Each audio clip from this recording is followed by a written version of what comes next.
seperti itu. Tetapi ketika kita memikirkan sesuatu yang jauh lebih besar, tidak hanya sekedar berpisah dengan anak hanya untuk sementara begitu ya. Ada cita-cita besar yang ingin kita raih begitu, mendapatkan anak yang soleh, bahkan lebih dari itu. Kita harus mampu melihat anak-anak kita ini jangan sebagai sebuah individu, ayah bunda sekalian. Kalau kita melihat anak kita sebagai individu, rasa-rasanya nih kadang-kadang membuat kita itu kesel gitu ya dengan keunikannya. Tetapi lihat anak kita ini sebagai sebuah generasi. Kan kita tidak tahu ke depan anak kita jadi apa. Bahkan bisa Allah takdirkan anak kita ada yang jadi presiden, jadi wali kota, jadi ulama besar, jadi gubernur, menjadi pejabat publik, kan kita nggak tahu. Gitu ya. Maka lihat anak kita hari ini dan kita yakin dan sampaikan kepada anak kita bahwa anak, kelak kamu akan menjadi salah satu tokoh besar di bangsa ini gitu.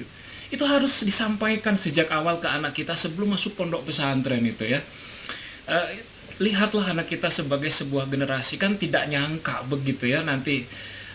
Saya suka melihat begitulah murid-murid saya. Saya tidak melihat murid saya sebagai sebuah individu yang unik begitu ya. Kadang gemesin, aduh gitu ya.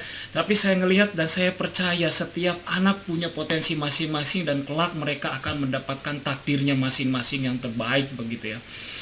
Baik ayah bunda sekalian, kita akan berdiskusi sebenarnya. Jadi posisi saya hari ini itu ya dari internal pesantren juga begitu ya, dari sebagai orang tua juga, jadi ada di dua belah pihak. Ayah bunda sekalian, apa sih yang harus kita lakukan ketika anak masuk pondok pesantren? Kita harus memiliki mindset yang sama ya bunda sekalian. Kita masuk ke, atau slide-nya saya yang share aja gimana Ustazah supaya saya ngatur-ngatur, boleh atau tidak? Jadi monggo Ustadz. Nah, baik. Kalau begitu saya minta, nah ini di stop dulu screen-nya.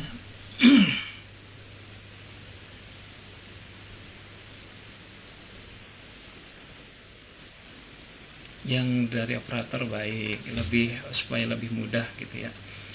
Nah, baik, bunda sekalian kita sama-sama belajar ya hari ini. Bukan berarti saya yang terbaik, enggak. Ini pengalaman saya belasan tahun ngurus santri.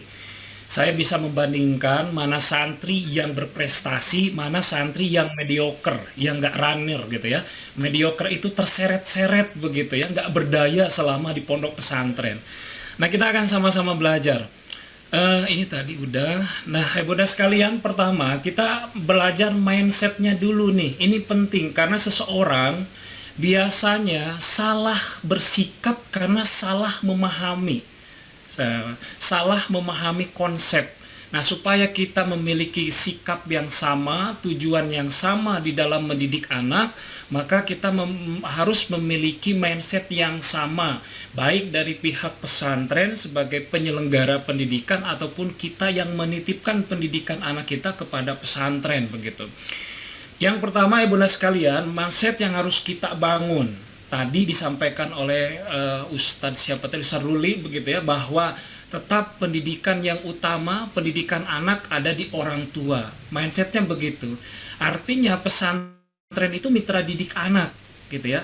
Mitra didik artinya kalau bermitra kita harus ada saling percaya gitu ya. Nah, bukan tempat penitipan. Artinya bukan begini gitu ya. Nih, Ustadz, saya nitip anak saya ke pesantren, tahu jadi begitu ya.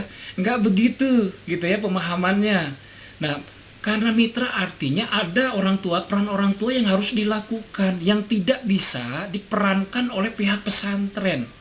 Gitu ya. Seperti fitrah seksualitas itu harus orang tua, nggak bisa digantikan oleh pesantren. Membangun visi anak itu harus dari ayahnya. Belajar tentang empati itu harus banyak dari ibunya dan itu tidak bisa digantikan oleh sosok lain begitu di pesantren. Gitu lah. Makanya tetap ada mitra didik yang saling melengkapi satu sama lain. Bukan dititipkan begitu saja begitu ya. Karena ngerasa aduh saya sudah bayar dong begitu ya. Ya semua diurus oleh pesantren, nggak begitu pemahamannya. Karena nanti di akhirat yang ditanya tentang anak kita itu bukan kita gitu ya. Bukan apa namanya pesantren, tetapi yang akan ditanya adalah orang tua. Dan yang kemudian yang harus kita pahami ya bunda sekalian, anak itu titipan.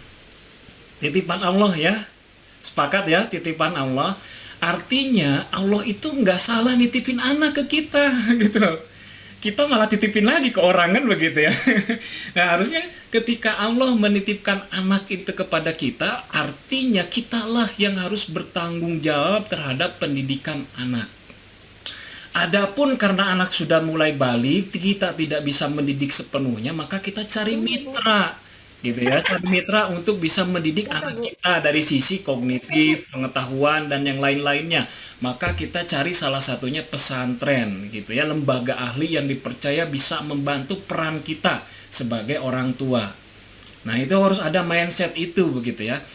Apalagi kalau kita menganggap pesantren itu sebagai tempat jual beli ya, jual beli kepintaran dan kesolehan. Jangan sampai begitu.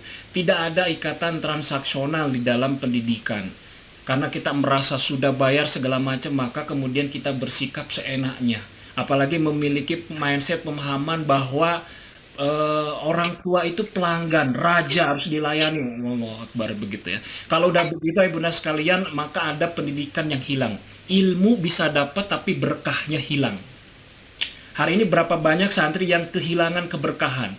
6 tahun belajar ilmu begitu ya, tetapi ilmunya tidak berguna, tidak bermanfaat, tidak bisa digunakan dalam kehidupan sosialnya, tidak menjadi apa-apa. Bahkan banyak santri yang sudah belajar banyak hal, datang ke masyarakat disuruh khutbah aja nggak bisa, disuruh azan aja malu, disuruh ngajar ngaji aja malu begitu ya. Itu artinya ilmunya nggak berkah. Karena tadi transaksional gitu ya. Di dalam pendidikan itu nggak ada transaksional begitu ya. Apa yang kita berikan ke pesantren tiap bulan itulah salah satu support kita dalam mendidik anak. Jangan sampai semua pahala begitu ya mendidik anak itu habis oleh orang-orang pesantren. Nah setidaknya ketika kita memberikan support system dalam bentuk infak begitu ya bulanan, itulah jihadnya kita sebagai pengganti ketika Allah nitipkan anak kepada kita, kita belum mampu mendidik, kita titipkan ke orang lain begitu ya. Nah pahala kita apa kalau gitu? Ya kita bantu, support begitu ya. Dengan support system terbaik kan uang begitu ya. Salah satunya supaya semua program-program pembinaan itu bisa berjalan dengan baik. Ya, dapat poinnya satu ya, ayah bunda sekalian. Jadi pesantren mitra didik, bukan tempat penitipan begitu ya. Hari ini jangan sampai kita ngerasa sibuk begitu ya, bekerja di rumah anak nggak ada temen gitu ya. Ah lebih baik titipin aja lah ke pesantren. Kan pesantren bukan daycare ya, tempat penitipan anak gitu ya. Bukan gitu. Selanjutnya ya bunda sekalian, mindset yang kedua yang harus kita bangun. Nah ini yang paling penting.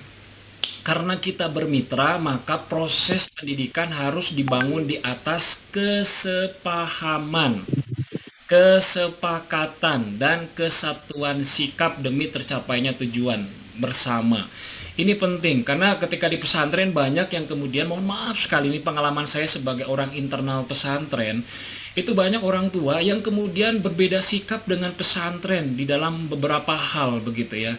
Contoh misalnya, dari pesantren punya kebijakan tolong ya tolong anaknya tidak dikirimi barang A barang B, orang tuanya malah sengaja mengirimkan gitu ya.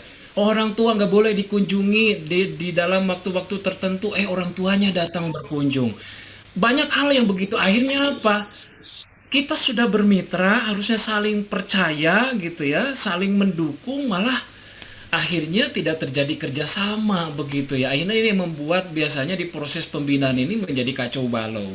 Banyak misalnya di pesantren sudah punya mekanisme penanganan santri. Kalau terjadi nanti ayah bunda sekalian, kita akan mengalami anak-anak kita ini namanya juga kehidupan sosial, belajar hidup anak-anak kita.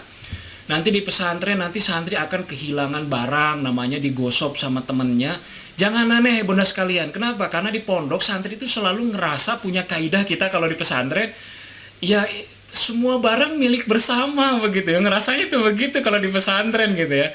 Jadi kadang sendal walaupun nggak bagus begitu ya. Tapi kadang-kadang santri ngerasanya begitu. Kami hidup di sini bareng-bareng ya barang dipakai bareng-bareng begitu ya. Di pesantren begitu gitu. Akhirnya kalau sendal ada ya punya siapa aja dipakai kadang barang begitu ya, akhirnya hilang, digosok begitu. Kemudian terjadi bullying, itu pasti akan terjadi karena ini resiko dalam sebuah komunitas, itu pasti akan terjadi. Ada konflik dengan temannya, ada konflik dengan kakak kelasnya. Itu banyak yang akan terjadi nanti, kasus-kasus masalah yang terjadi. Itu sesuatu yang normal. Kenapa? Karena anak-anak kita ketika bergabung dalam sebuah komunitas dan mereka sedang belajar hidup bagaimana bersosial begitu ya. Nah, biasanya ini nih yang kemudian akan menjadi problem adalah ketika tidak ada kesepahaman dan kesepakatan, juga kesatuan sikap dalam menangani kasus-kasus atau permasalahan santri, ini jadi masalah. Padahal pondok sudah menyampaikan misalnya ini mekanisme penanganan santri, misalnya kalau bullying nanti yang nanganin siapa, ada BK di sana dan segala macam. Tiba-tiba orang tua karena emosi kemudian ikut campur sampai lapor polisi dan segala macam, sampai datang ke pondok, marah-marah ke pondok. Nah, biasanya begitu. Ini makin kacau balau biasanya yang terjadi. Padahal kalau kita bermitra, kita sudah percaya, percayakan saja dengan mekanisme yang ada di pesantren. Karena pesantren juga nggak mungkin kalau terjadi kasus dibiarkan begitu kan ya. Pasti ada timnya yang menangani. Dan saya yakin karena saya orang pesantren, ada tim BK-nya, ada tim pembinanya, ada murobinya, ada musyrifnya, ada mekanisme penanganannya begitu ya. Itu ada. Maka ketika terjadi apapun di pesantren, karena kita sudah percaya, sudah bermitra, maka berikan sepenuhnya gitu ya, terkait pendidikan anak kita kepada pesantren. Kemudian selanjutnya yang kadang tidak bisa diterima oleh wali santri adalah masalah jenis hukuman, konsekuensi. Padahal di awal mungkin pihak pesantren sudah menyampaikan ini kalau ada pelanggaran ringan, sedang, berat, luar biasa, ini konsekuensi yang akan diterima oleh ananda misalnya. Tetapi pada waktu pelaksanaan banyak orang tua yang kadang tidak menerima hal itu. Padahal harusnya menerima, itu bagian dari proses belajar anak. Kalau anak melakukan pelanggaran ya harus siap dengan konsekuensinya. Kalau nggak mau dengan konsekuensinya ya jangan melanggar. Begitu cara berpikirnya kan begitu.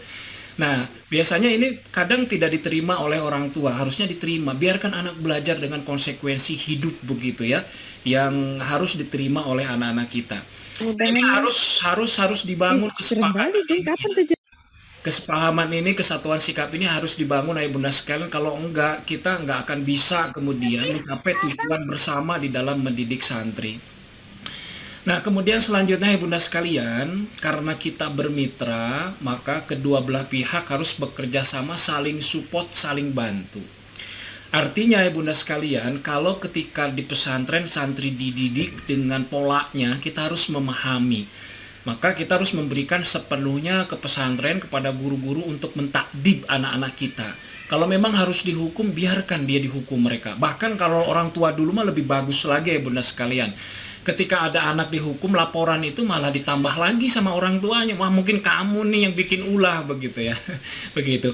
Bedanya begini pola pikirnya bunda sekalian. Kalau pesantren kan melihat santri itu banyak. Jadi mempertimbangkan sesuatu itu bukan untuk satu santri, tapi untuk kebaikan seluruh santri. Nah, kalau kita kan fokusnya pada anak kita doang begitu ya.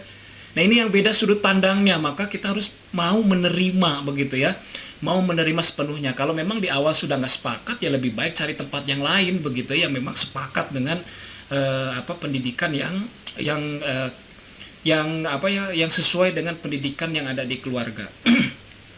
Jadi harus saling support. Nah, inilah salah satu keberhasilan kenapa Muhammad Al-Fatih itu luar biasa, ini pahlawan fenomenal begitu ya, bisa membebaskan Konstantinopel. Karena memang Muhammad Al-Fatih ini bapaknya yang luar biasa. Ketika Muhammad Al-Fatih itu kan anak bangsawan, anak seorang penguasa, agak songong memang karakternya, keras kepala. Maka udah banyak guru yang kemudian gonta-ganti guru lah. Suatu hari ayahnya nitipin si Muhammad Al-Fatih ini ke guru yang barunya. Terus apa yang dilakukan ayahnya? Ayahnya bawa cambuk dan sampaikan kepada gurunya, kalau anak saya nggak taat, cambuk dengan cambuk ini. Coba bayangkan seorang ayah, seorang sultan begitu ya, demi mendidik anaknya rela kemudian mentakdib, memberikan kewenangan penuh kepada gurunya untuk mentakdib anaknya. Nah, kalau memang mau berhasil untuk mendidik anak-anak usia balig, itu memang harus ada yang namanya konsekuensi yang diberikan. Makanya lihat perintah sholat usia 7 tahun, tetapi lihat kata-kata di usia 10 tahun, wadribuhum alaiha, harus dipukul. Artinya anak usia balik itu punya potensi yang memang dia tidak mau nurut, gitu loh.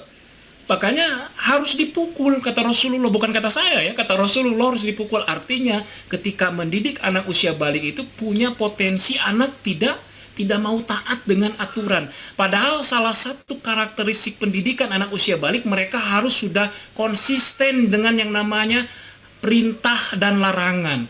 Orang kalau memedakakan perintah dan larangan, maka harus ada yang namanya konsekuensi.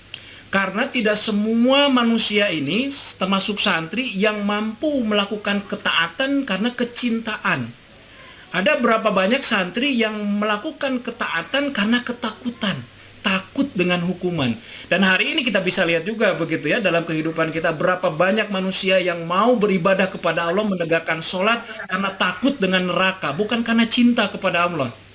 Jadi hukuman itu penting, gitu ya. Hukuman itu penting untuk apa tadi? Untuk sebagai kontrol dari eksternal, kalau internalnya belum terbangun kecintaannya. Itu penting. Jadi kita jangan terlalu alergi dengan yang namanya hukuman, dan yang biarkan begitu. Biarkan belajar hidup begitu. Nah, karena kita saling bermitra, akhirnya kita harus saling bantu, saling support gitu. Apapun bentuk pendidikan, pola asuh, pembinaan, semuanya yang diterapkan di pesantren kita harus support sepenuhnya. Jangan kemudian kita melakukan istilahnya, yang satu membangun, yang satu meruntuhkan gitu ya. Akhirnya kita nggak akan mencapai pendidikan gitu yang kita cita-citakan. Termasuk pihak pesantren pun sama, karena kita saling support, kerjasama. Ketika ada orang tua yang memang sedang ekonominya turun begitu ya, lagi sulit keuangan, tidak bisa bayar bulanan, harus diberikan kebijakan khusus. Namanya juga kita saling tolong menolong begitu ya, akarnya bekerja sama. Gitu. Ini memang kedua belah pihak harus ada simpati, ada empati begitu ya, kedua belah pihak itu harus dilakukan. Baik ayah bunda sekalian, dari sisi mindset ini dapat poin-poinnya.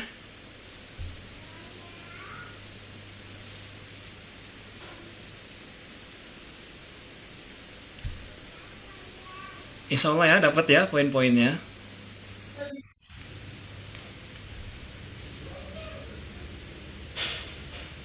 Baik, kita akan lanjutkan.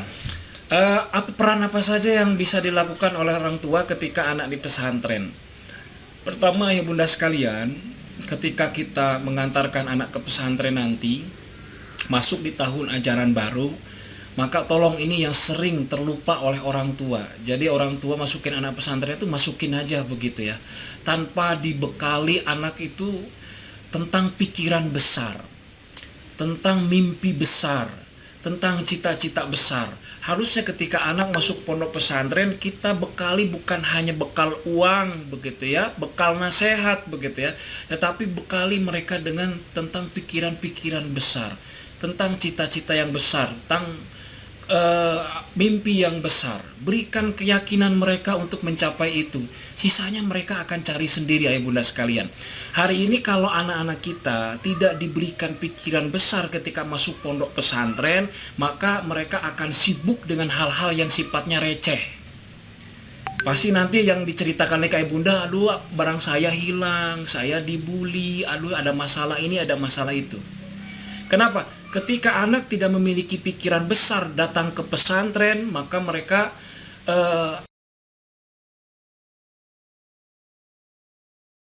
Yuk Ustadz.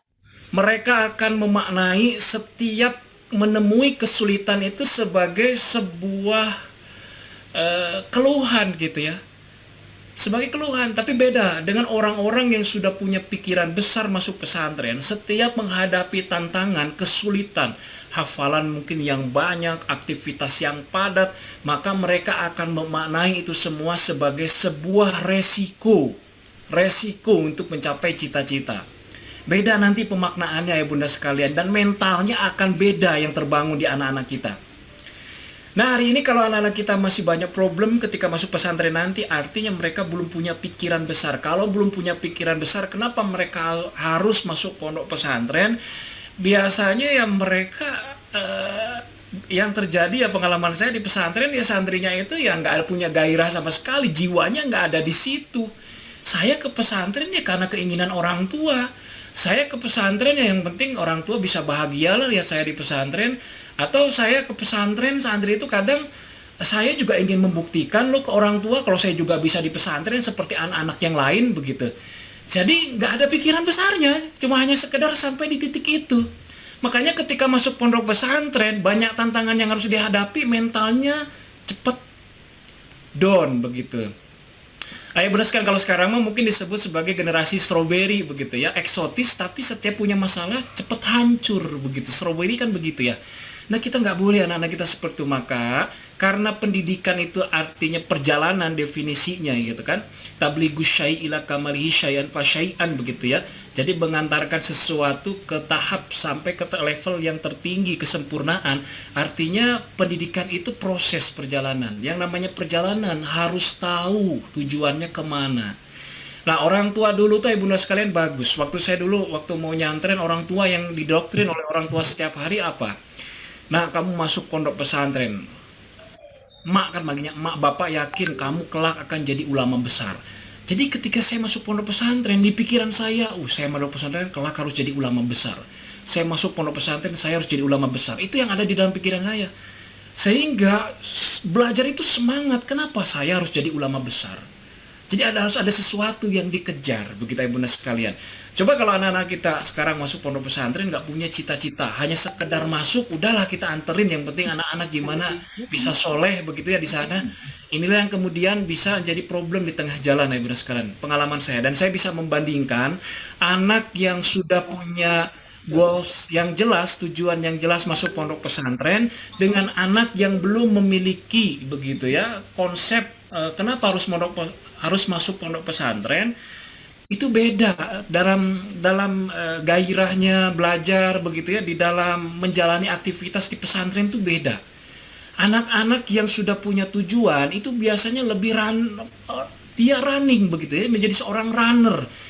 Belajar nggak perlu disuruh-suruh, sholat nggak perlu disuruh-suruh. Karena apa? Karena dia sudah punya tujuan yang jelas.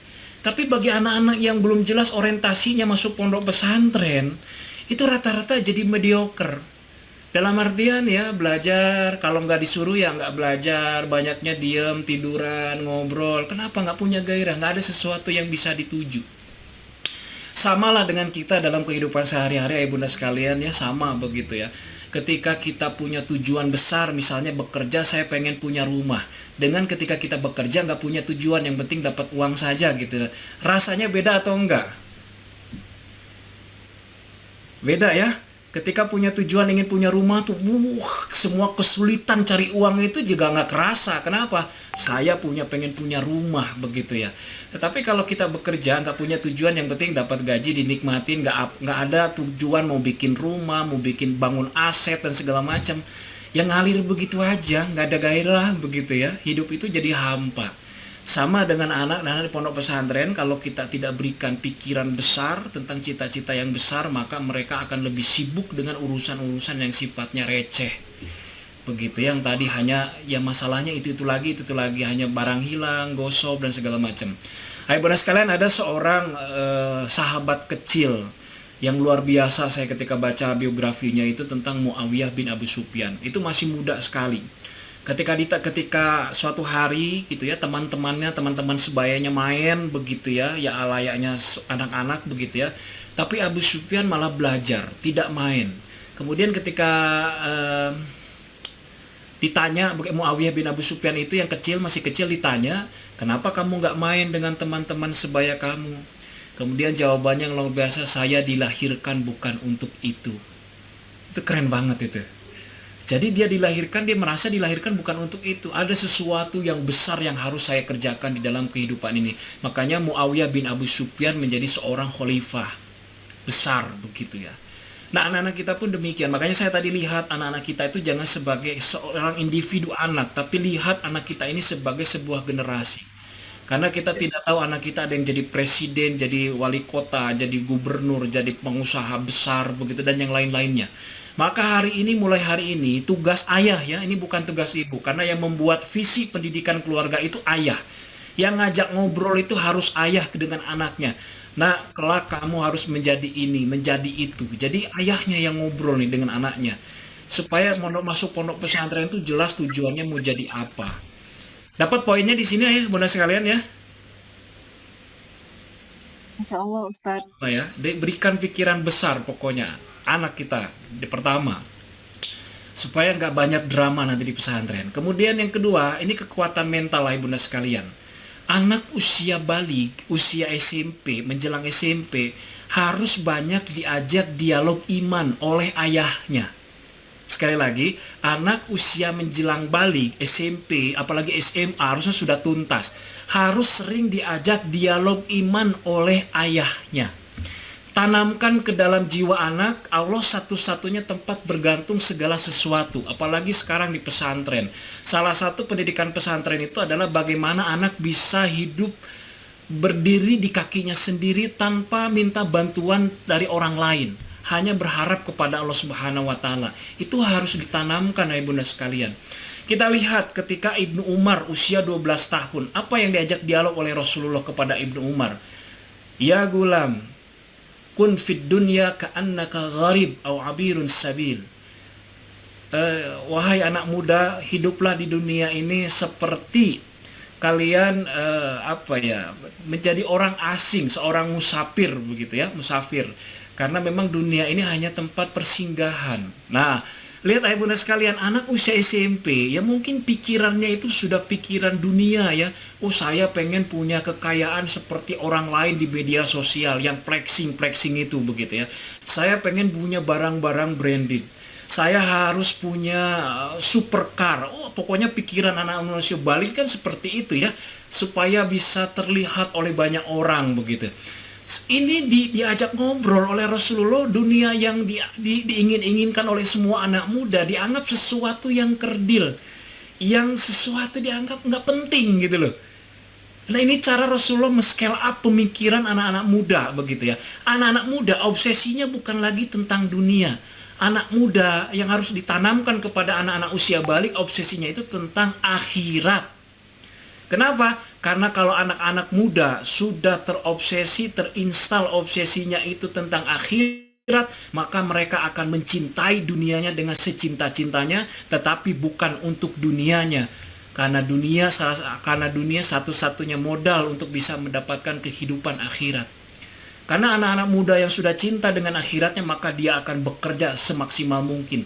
Dia akan mencari uang sebanyak-banyaknya. Karena untuk apa? Semuanya untuk beribadah kepada Allah.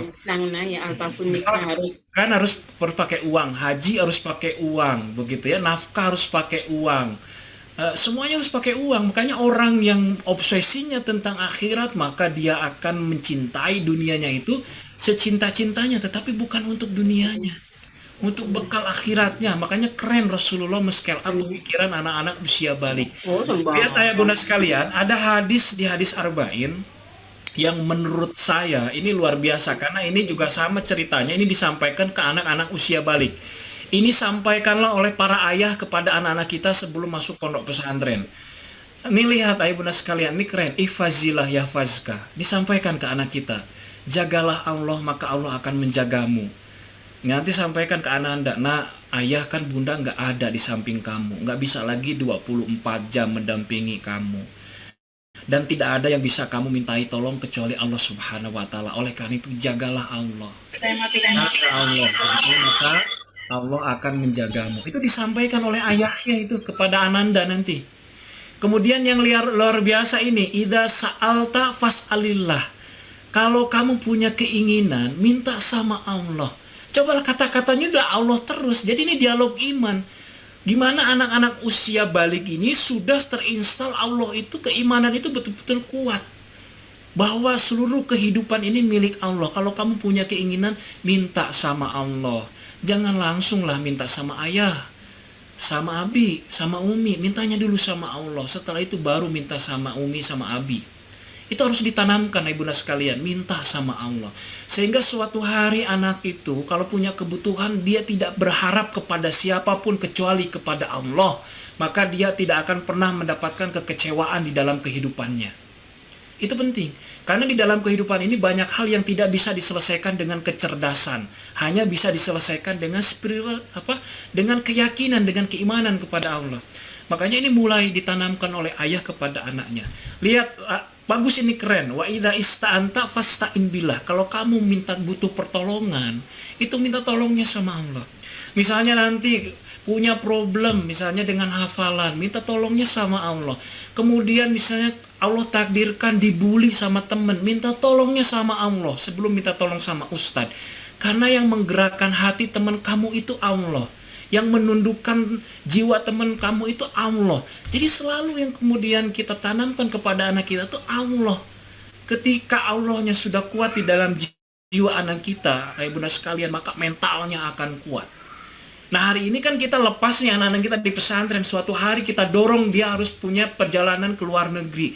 Kamu nanti S1-nya di Eropa, kamu S1-nya nanti di Timur Tengah, kamu S1-nya di Amerika. Kan di sana nanti ada siapa? Kalau mereka punya keyakinan dengan Allah, kemanapun mereka akan pergi, mereka akan punya mental yang kuat. Begitu. Kenapa? Karena Allah bersama saya, kan begitu. Itu harus ditanamkan sejak dari sekarang. Tanamkan dari sekarang, dan itu perannya ayah itu ya. Sekali lagi, kalau dialog iman di dalam Al-Quran itu selalu peran ayah yang ngomong. Karena ayah itu tugasnya membangun visi pendidikan begitu ya di dalam keluarga. Lihat ayah bunda sekalian, ini yang keren kalau di pesantren nih, kalau saya sampaikan ke santri ya. Ini keren hadisnya. Kalau misalnya di sini kan istama'at ala an yanfa'uka bisyai'in. Kalau misalnya ini masalah bab apa istilahnya, kalau saya bab bullying, karena yang sering terjadi di pesantren bab bullying. Walaupun misalnya teman-teman kamu seluruhnya bersepakat nih gitu ya, bersepakat akan membuli kamu, akan ngeroyokin kamu, tetapi kalau Allah tidak berkehendak, semua itu tidak akan pernah terjadi. Itu penting loh, ini harus disampaikan ke anak-anak. Dan ini ada dalilnya gitu ya, hadisnya seperti itu. Seperti itu. Dan ketika kamu memang harus sudah berprestasi gitu ya, melakukan kebaikan dan harus mendapatkan penghargaan, walaupun ustadz tidak ada yang tahu, teman-teman kamu tidak ada yang tahu, kalau Allah sudah berkehendak maka kamu akan terlihat oleh banyak orang. Gitu loh. Itu harus disampaikan ayah bunda sekalian. Kenapa harus disampaikan seperti ini? Supaya anak-anak kita tidak memiliki kemunafikan sosial. Kalau dia baik kalau ada ustadznya, dia baik kalau ada orang tua, kalau nggak ada orang tua ya begitu aja, ya kan, munafik gitu ya. Tetapi kalau semuanya Allah, kemanapun ia berada, Allah selalu melihat saya orang melihat atau enggak, Allah melihat saya. Dan di pesantren nggak perlu yang namanya CCTV begitu ya, kalau memang keimanan ini terinstal baik di dalam hati para santri begitu ya, di anak-anak kita.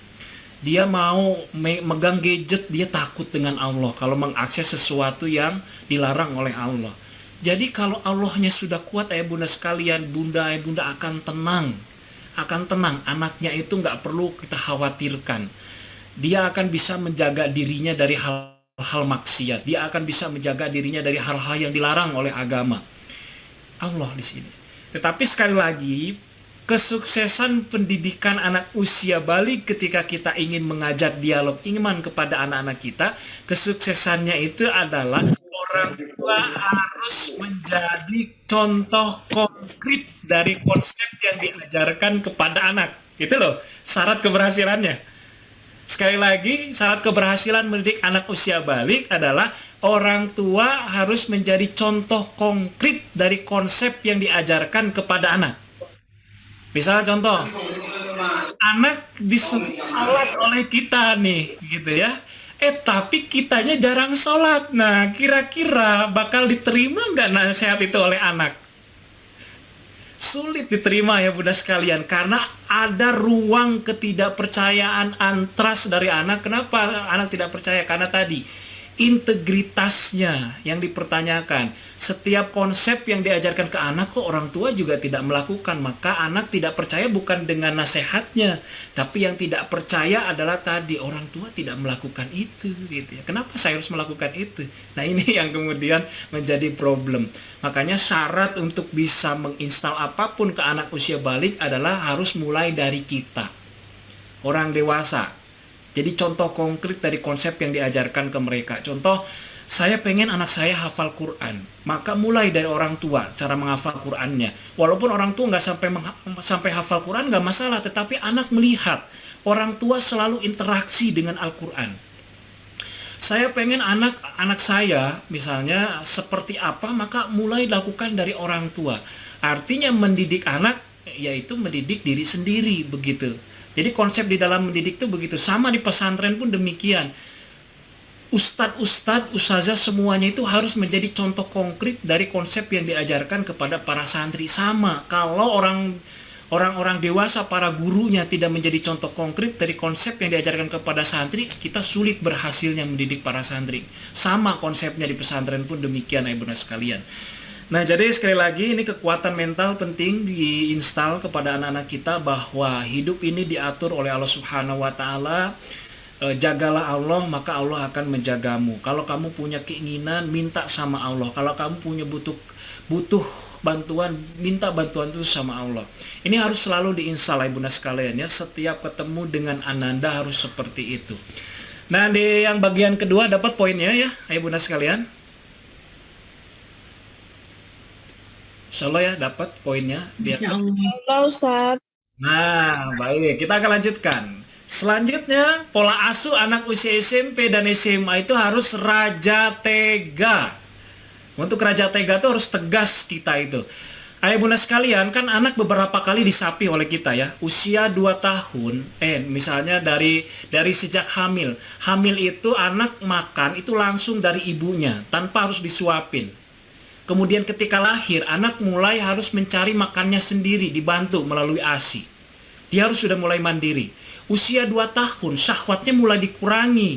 Dengan apa? Harus disapi, nggak boleh mimik lagi gitu, disusuin lagi nggak boleh. Nah, coba ayah bunda sekalian, setiap disapi, kalau kita tidak raja tega, berhasil atau tidak? Tidak akan berhasil ya. Mungkin anak usia sampai 4 tahun, 5 tahun masih disusuin kayaknya. Ibu benar-benar masih menyusuin. Coba usia 2 tahun ketika disapi, anak mau nangis, mau kayak gimana, kan ayah bunda kan raja tega. Tega, kalau nggak tega ya nggak akan berhasil. Maka bunda mengalihkan dengan sesuatu yang lain. Ada yang pakai empeng gitu, ada yang pakai susu kemasan dan yang lain-lainnya, macam-macam ya pengalihannya. Itu dilakukan. Nah, hari ini ketika menginjak balik anak kita sapih lagi. Sapinya bukan dari syahwat, tetapi anak mulai usia balik disapih dari ketergantungan kita sebagai orang tua. Dia harus sudah mulai belajar hidup di kakinya sendiri. Makanya Rasulullah ditandai usia 12 tahun sudah mulai berdagang ke negeri Syams.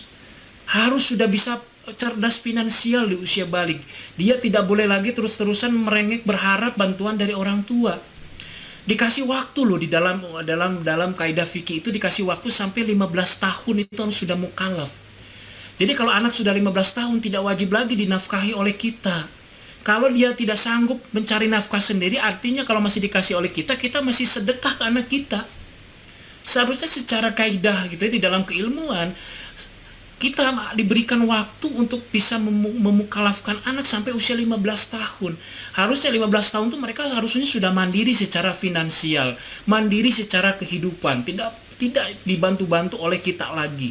Semua pekerjaan dilakukan oleh dirinya sendiri. Itu harusnya sudah begitu. Nah kan kita nggak tahu ya kita wafat kapan, meninggal kapan. Coba bayangkan kalau anak kita tidak disiapkan menjadi manusia yang mandiri. Kita meninggal misalnya. Kebayang ya mereka akan lumpuh, nggak bisa ngapa-ngapain. Maka siapkan anak kita dari sekarang harus benar-benar mandiri. Dia bisa hidup di kakinya sendiri. Bagaimana cara menghasilkan uang, dia harus mulai diajarin oleh ayahnya. Begitu ya. Ibunya ngajarin apa? Kemandirian secara kecakapan hidup. Dia harus bisa nyuci sendiri, ngepel sendiri. Apalagi anak perempuan harus bisa mengurus dirinya sendiri. Karena dia akan disiapkan menjadi seorang istri, menjadi seorang ibu. Yang harus bisa melakukan pekerjaan sesuai dengan sex rule begitu, sesuai dengan jenis kelaminnya begitu. Jangan sampai anak-anak kita wujudnya perempuan tapi tidak bisa berperan sebagai perempuan. Hari ini banyak anak laki-laki fisiknya tapi tidak bisa berperan sebagai laki-laki, juga banyak sekarang. Laki-laki tidak laki, banyak sekarang. Dikit-dikit ngomongnya healing, dikit-dikit ngomongnya healing. Laki-laki healing dari apaan begitu ya? Anak laki-laki itu mental harus kuat. Padahal healing itu kan penyembuhan penyakit traumatik. Anak kita apakah mengidap penyakit traumatik apa gitu kan gitu ya? Ini nggak boleh. Anak laki-laki itu harus Mentalnya betul-betul mental baja, siap menanggung risiko, siap menghadapi tantangan. Itu anak laki-laki. Anak perempuan harus siap berperan sebagai perempuan, itu mulai diajarkan. Nah, salah satu pola asuh yang harus kita bangun adalah mulai SMP, itu adalah raja tega ya bunda sekalian. Biarkan anak terbiasa dengan masalahnya sendiri. Jangan sekali-kali kita take over masalahnya karena alasan kasihan. Ini yang jadi masalah. Sehingga anak tidak kemudian belajar hidup, tidak merasa berkembang, tidak merasa tumbuh. Karena apa? Setiap dia mau belajar hidup di take over oleh kita pembelajaran itu. Akhirnya anak tidak bisa ngapa-ngapain. Padahal ya bunda sekalian, setiap ujian hidup yang datang kepada anak kita itu sebenarnya tarbiyah dari Allah, pendidikan dari Allah gitu ya. Sengaja Allah berikan ujian itu supaya dia belajar untuk mencapai apa? Kedewasaan dan kematangan diri. Nah, kadang-kadang kita take over tadi, diambil alih gitu masalahnya karena tadi kasihan. Contoh kalau yang sering terjadi di masalah di pesantren, bullying. Terjadi bullying atau konflik dengan temannya. Beda ya bullying sama konflik. Kalau bully itu anak kita dirundung tapi nggak bisa bela diri. Nggak bisa bela diri. Tetapi kalau anak kita bisa bela diri sampai berantem, itu bukan bully namanya, tapi itu konflik. Itu harus bedakan. Makanya ini bagian peran ayah. Ayah ajarin bagaimana anak membela dirinya, begitu ya. Anak laki-laki, anak perempuan. Ketika memang dia dirundung, itu harus berani melawan. Berani membela diri itu semua diajarkan. Nggak apa-apa kalau terjadi konflik. Memang begitu ya cara kita belajar hidup. Harus bagaimana seseorang itu belajar harmonis pasti ada gitu. Di konflik dari belajar dari konflik itu pasti ada terjadi begitu di pesantren. Nah, ketika terjadi masalah seperti itu, kebanyakan orang tua langsung men-take over masalahnya, diambil alih. Jadi orang tuanya yang nyali sibuk begitu, wah datang ke pesantren, minta tolong ke BK, ini harus segera diselesaikan. Si pelakunya harus segera dikasih hukuman seberat-beratnya. Jadi masalahnya itu di-take over oleh orang tua. Padahal seharusnya berikan ruang anak bagi anak belajar bagaimana cara menyelesaikan masalahnya. Nanti siapa yang akan membimbing menyelesaikan masalahnya? Ustaz yang ada di pesantren, ustazah yang ada di pesantren. Keempat rapatan. Akan ada yang membimbing. Oh, gimana cara menyelesaikan konflik gitu ya, seperti ini. Cara menyelesaikan itu ada yang membimbingnya nanti. Misalnya atau sampai bahkan bunda sekalian, anak kehilangan barang begitu ya, ketika laporan anak kehilangan barang sampai di take over oleh orang tua masalahnya. Orang tua datang ke pesantren, laporan, anaknya kehilangan barang. Padahal seharusnya itu menjadi ruang pembelajaran buat anak supaya anak bagaimana caranya dia bisa menjaga yang menjadi haknya dia begitu loh. Terus belajar di situ. Oh, harusnya kita respon, oh berarti kamu belum bisa ya menjaga barang kamu sendiri. Nah, kita latih lagi. Oh, berarti kamu harusnya seperti ini, nah, supaya barang kamu tidak hilang. Itu diajarkan, jangan kita take over. Banyaklah gitu ya anak-anak. Jadi di pesantren itu banyak masalah yang sering di take over oleh orang tua. Bahkan mungkin saya pun di ustadznya juga banyak yang men-take over masalah santri. Contoh misalnya ibunda sekalian, kalau di pesantren, yang menurut saya keliru caranya. Menurut saya, pandangan saya. Santri misalnya ya, keran copot. Atau pintu lemari santri rusak misalnya. Yang menurut ayah bunda yang benar itu yang mana? Apakah ustadz atau ustazah yang betulin, atau minta ustazahnya laporan ke bagian sarana prasarana, atau yang betul adalah ustazahnya minta anak mengambilkan peralatan kemudian mengajarkan bagaimana cara memperbaikinya? Yang ketiga, Ustaz. Nah, yang betul adalah yang ketiga. Jadi anak itu punya ruang untuk mereka belajar. Kalau kita take over masalahnya, dia nggak akan belajar hidup. Apalagi anak laki-laki harus bisa tuh dengan pekerjaan-pekerjaan kasar seperti itu. Sekarang jangan kemudian kita take over, misalnya setiap ada barang kerusakan kita yang benerin orang dewasanya, atau laporan ke bagian sarana prasarana. Enggak. Itu kita menghilangkan ruang untuk santri belajar hidup. Seharusnya apa ustadznya, nak tolong kamu ke bagian tukang, kamu ambil peralatan, nanti ustadz atau ustazah ajarin kamu bagaimana cara betulinnya. Diajarin tuh, anak belajar. Nah caranya begitu, yang betul itu, mengajarin anak-anak usia balik. Dia harus merasakan proses belajar hidup. Bukan selalu setiap ada masalah kita take over, kita ambil alih, akhirnya apa? Anak nggak punya keterampilan hidup. gitu. Saya sedikit cerita ya bunda sekalian, mungkin saya sering ceritakan kalau di pelatihan, tapi menurut saya unik. Suatu hari ada seorang ustadz muda, baru lulus dari pesantren, sudah mungkin hafalannya 30 juz. Tampan, ganteng. Wah, mungkin kalau kita punya anak gadis, kita berebut gitu ya untuk mendapatkan calon mantu idaman ini gitu ya. Nah, suatu hari si ustadz ini yang baru lulus ini menjadi imam. Waktu itu kebetulan imam sholat isya. Ketika sholat isya, suaranya Masya Allah, merinding lah dengernya. Enak suaranya. Sampai jamaah minta si ustadz ini untuk menjadi imam tarawih selama 1 bulan penuh di masjid tersebut. Di komplek di daerah Depok. Nah, kemudian si ustadz itu mengiyakan, mau, baiklah gitu ya, kata si ustadz itu. Silakan begitu, apa namanya, saya mau bersedia 30 hari jadi imam tarawih di masjid ini. Nah, ya benar sekalian, datanglah si ustadz itu begitu ya sehari sebelum Ramadan. Nah, kemudian si takmir masjid bilang, Ustadz, karena di sini kan jauh dari mana-mana, daripada Ustadz susah nyari makan untuk sahur, untuk buka, dan khawatir kami telat mengantarkan, Ustadz bisa masak sendirilah gitu ya. Kami siapkan ini peralatannya. Jadi si Ustadz, si takmir masjid, ngasih kompor gas, ngasih rice cooker, ngasih peralatan masak ke si Ustadz tadi, supaya tadi hemat berasnya juga dikasih. Ayo bunda sekalian, tahu apa yang terjadi? Setelah 3 hari, si takmir masjid berkunjung lagi ke Ustadz tadi. Kemudian si ustadz, si takmir masjid ini ngelihat kompor gasnya belum diapa-apain, rice cooker belum dipakai, beras masih ada di situ gitu ya. Kemudian si takmir masjid nanya penasaran, Ustadz, kok kenapa nggak masak Ustadz, makan di mana? Oh, saya keluar nyari warteg, kenapa nggak masak? Saya nggak tahu gimana cara gunain kompor gas, coba bayangin. Oh, kenapa tuh nasinya nggak masak? Saya nggak tahu cara masak nasi gimana, coba bayangin pakai rice cooker. Dia pinter, hafal Qurannya bagus, tapi nggak punya kecakapan hidup. Itu kegantengannya turun 50% itu. Betul saya. Kita pun mungkin akhwat ya, perempuan itu mikir lagi. Aduh, sih hafal Quran sih hafal Quran, tapi nggak punya kecakapan hidup, kan mikir ulang gitu ya. Masak nasi aja nggak bisa, apalagi suruh benerin genteng, suruh benerin itu gitu ya. Nah, setelah itu ya bunda sekalian lihat, problem solvingnya nggak kebangun. Ustadznya lihat, jemur pakaiannya di dalam, nggak di luar. Kemudian nanya si takmir masjid, Ustadz kenapa jemur pakaiannya di dalam kayak di pesantren gitu? Nggak di luar. Kemudian si Ustadz itu jawab dengan polos apa? Nggak ada jemuran di luar. Kan Ustadz bisa bikin pakai tali. Nggak ada talinya kan tinggal ke warung beli. Itu coba bayangan. Problem solvingnya nggak kebangun.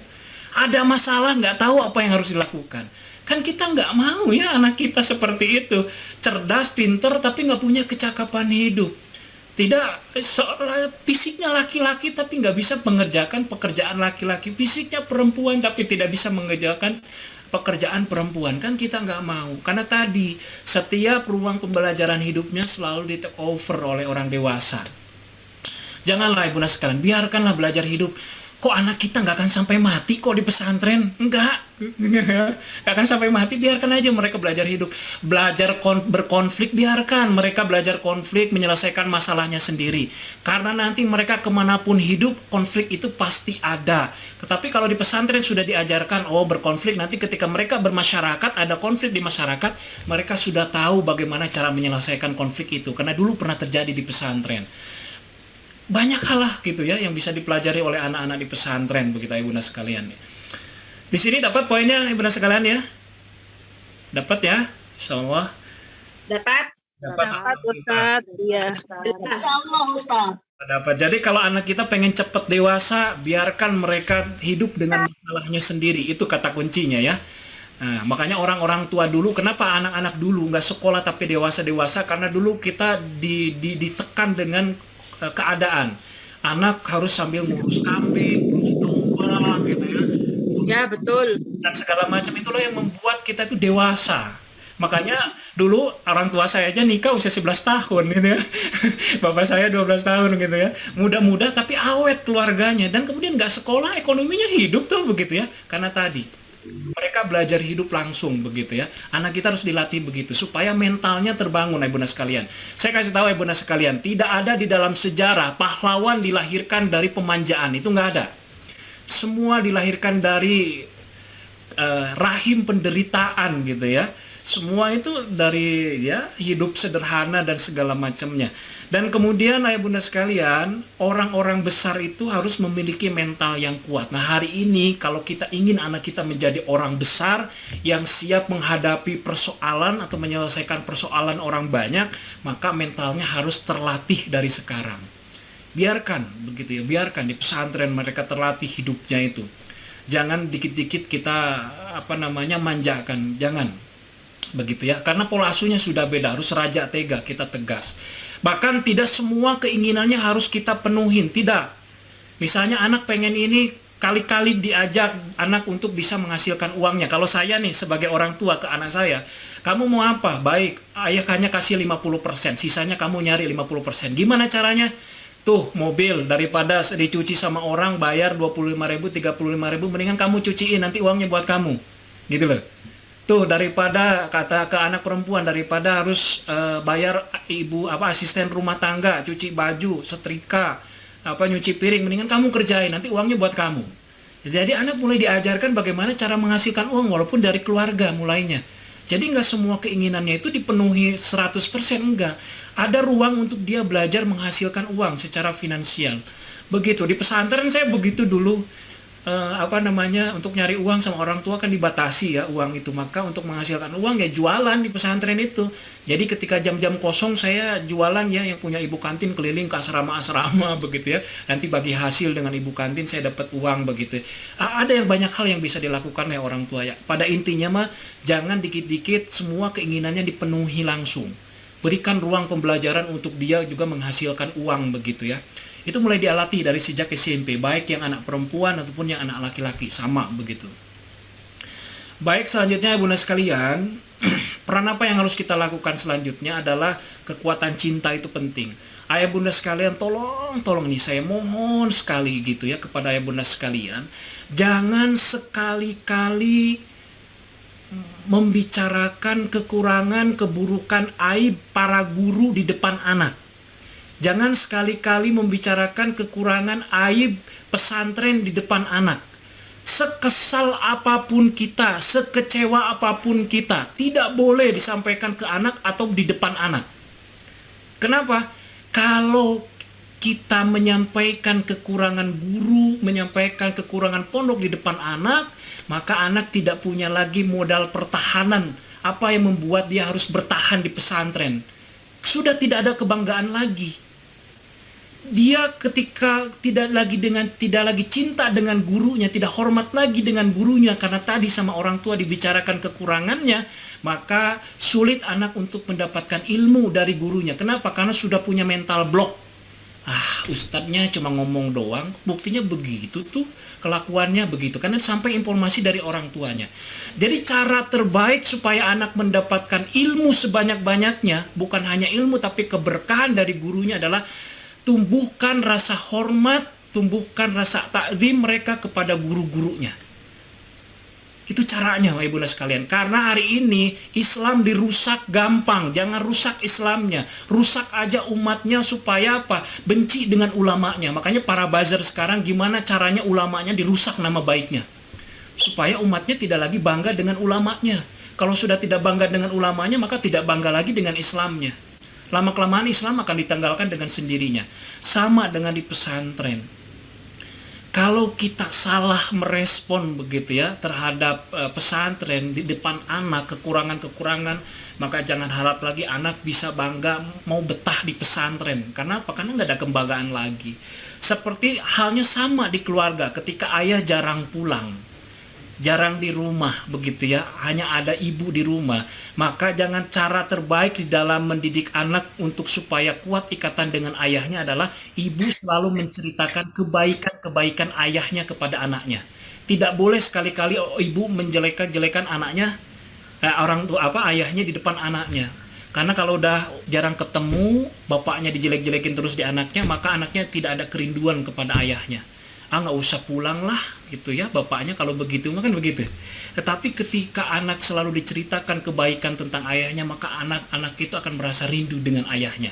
dinantikan kepulangan ayahnya. Sama di pesantren pun demikian. Anak akan betah di pesantren, anak akan rajin belajar ketika mereka memiliki kecintaan kepada pesantren, ketika mereka memiliki rasa hormat terhadap guru-gurunya. Jadi ayah bunda sekalian, suatu hari kalau ayah bunda sekalian mengalami kekecewaan kepada pesantren, kepada guru, jangan sekali-kali disampaikan kepada anak atau menyampaikan di depan anak. Sampaikan dengan baik-baik, datang ke pondok, temui pimpinannya, disampaikan ke pimpinan langsung supaya masalah selesai begitu ya. Itu wajib gitu ya ayah bunda sekalian, itu dilakukan. Jadi jangan sekali-kali sampai anak merasa di pesantren itu tidak menarik lagi, tidak membanggakan. Itu penting ayah bunda sekalian. Selanjutnya ayah bunda sekalian, nah ini tolong sebelum ke pesantren ya anak-anak mulai diajar lah, dilatih begitu ya. Kecakapan hidup ini tugasnya ibu nih. Nah bunda ya, tolong bunda ajarin. Yang putri ajarin bagaimana cara menyetrika gamis-gamis. Kan kalau putri gamisnya lebar-lebar ya. Saya juga kalau disuruh nyetrika punya istri gitu, aduh Masya Allah satu aja capek begitu ya, gamis itu lebar-lebar. Ya, harus dilatih, diajar bagaimana cara menyetrika, walaupun ada laundry tetap mereka harus belajar bagaimana berperan menjadi seorang perempuan, harus belajar menyetrika. Belajar nyuci, harus tahu bagaimana cara menghilangkan noda, diajarin tuh ya bunda sekalian ya. Kalau saya dulu diajarin pakai sabun mandi itu batangan. Pakai sabun colek gitu ya. Nah itu diajarkan bagaimana cara menata lemari, bagaimana sih manajemen barang, itu diajarkan. Jangan sampai anak-anak kita itu lumpuh begitu ya, nggak bisa ngerjain apa-apa di pesantren. Tahu gak ya bunda sekalian kenapa di pesantren itu terjadi penyakit kulit? Scabies gitu ya. Jadi bahkan sampai ada kata-kata kalau belum budukan belum jadi santri. Kalau saya orang nggak paling setuju itu. Kenapa? Ya, coba bayangkan anak-anak yang tidak bisa pola hidup sehat begitu ya, bersih karena mungkin di rumah dibantu oleh asisten rumah tangga, tiba-tiba ngumpul dalam satu tempat. Kebayang kayak gimana? Ya, semua satu tempat nggak pada bisa piket ini ya, nggak bisa nyapu, nggak bisa ngepel gitu ya, ngumpul satu tempat. Kebayang nggak kalau berantakannya kayak gimana? Aduh, itu kebayang ya bunda sekalian, apa kalau nggak ada ustazah yang ngajarin, itu kebayang kamar itu nggak ada yang peduli itu kalau berantakan itu. Itu yang kemudian terjadi penyakit kulit. Kalau sudah penyakit kulit, anak susah untuk berprestasi. Ya boro-boro untuk belajar, yang ada garu-garu kan kasihan begitu. Maka mulai dari rumah diajarin lah, setidaknya ya basicnya lah diajarin begitu. Mereka tahu bagaimana cara menyetrika bisa, cara ngelipet baju bisa, cara ngepel bisa gitu ya, cara nyapu bisa. Mereka diajarkan supaya terbiasa begitu ya mengerjakan pekerjaan sendiri, tidak berharap kepada orang lain. Baik, selanjutnya Ibunda sekalian, ini kekuatan finansial itu penting Ibunda sekalian, karena supporting system itu yang terbaik adalah uang. Tolong, nah jangan lupa nanti bulanan buat santri, buat anak kita ya di pesantren dikirimin. Tapi nggak usah gede-gede bunda sekalian, biar dia belajar hidup dari nol gitu ya. Jangan dikasih uang gede-gede. Biasanya suka hilang juga begitu ya, dan kemudian biasanya jadi masalah sosial di antara mereka. Kan ada nggak semuanya santri itu punya uang ya orang tuanya, jadi ya dibatasi lah sama pihak pondok, bolehnya sebulan berapa maksimal. Kemudian tolong titip ayah bunda sekalian, yang uang yang kita berikan ke anak di pesantren tolong dipastikan itu halal, bukan hasil dari riba dan yang lain-lainnya. Kenapa harus halal bunda sekalian? Ini akan berkaitan dengan mencari ilmu. Setiap yang dimakan oleh anak kita itu akan tumbuh menjadi darah, menjadi daging. Gitu ya. Sedangkan ilmu itu cahaya, nur. Dan ilmu itu layuh dali asyi. Dan ilmu itu nggak akan hinggap gitu ya, datang ke jiwa yang penuh maksiat. Jadi jangan sampai jiwa anak-anak kita kotor. Kalau kotor, ilmu nggak mau datang ke jiwa anak kita. Bisa jadi hari ini anak kita ini nggak bisa menghafal Quran, sulit menghafal Quran, sulit belajar, bukan karena kemampuan otaknya, IQ-nya, bisa jadi karena banyak dosa, banyak maksiat dari harta yang kita kirimkan ke pesantren itu tidak halal begitu. Akhirnya apa? Ilmunya nggak mau masuk. Tetapi kalau harta yang kita berikan ini benar-benar halal yang dimakan oleh anak-anak kita, maka itulah yang akan mempermudah anak kita untuk mendapatkan ilmu. Karena kata Allah Subhanahu wa taala, wattaqullah wa yu'allimukumullah. Kalau kita sudah bertakwa, salah satu takwa itu kita hati-hati dalam masalah bab rezeki. Kalau kita sudah bertakwa kepada Allah, maka Allah sendiri yang akan memberikan ilmu itu. Bisa jadi anak kita mungkin secara IQ kognitifnya itu rendah, tetapi karena yang dimakannya halal, hartanya halal begitu ya. Kemudian Allah permudah untuk mendapatkan ilmu. Itu bisa jadi dan banyak itu yang terjadi. Banyak anak-anak ayah bunda sekalian di santri saya secara IQ itu kurang, bahkan secara akademik itu kurang, tetapi mereka setoran Qurannya selesai semua. Ziyadah 30 juz itu selesai semua. Kenapa tadi? Karena bersih secara jiwa. Jadi Al-Quran yang suci itu mau masuk ke dalam jiwanya, yang suci begitu. Itu banyak terjadi itu. Tapi kalau akademik memang kurang dan memang susah. Kalau akademik itu harus ngitung-ngitung kayak matematika, fisika, kimia memang kurang. Tapi ada satu kelebihan yang Allah berikan adalah ketika menghafal Quran. Betul-betul Allah mudahkan. Karena udah bersih gitu ya lahir batinnya. Nah selanjutnya bunda sekalian, yang paling penting terakhir ini kekuatan ilahiyah. Itu penting sekali buat kepada peran yang harus kita lakukan kepada anak-anak kita. Karena tidak ada jaminan setiap yang kita lakukan begitu ya sesuai dengan harapan. Kita pengen anak kita seperti ini, seperti itu, tetapi kan Ada undangan. takdir itu milik Kayaknya Allah. kalau SMP lebih nggak mestinya. Kita harus libatkan Allah Subhanahu wa MTSN. Ta'ala Berarti bukan ya kita.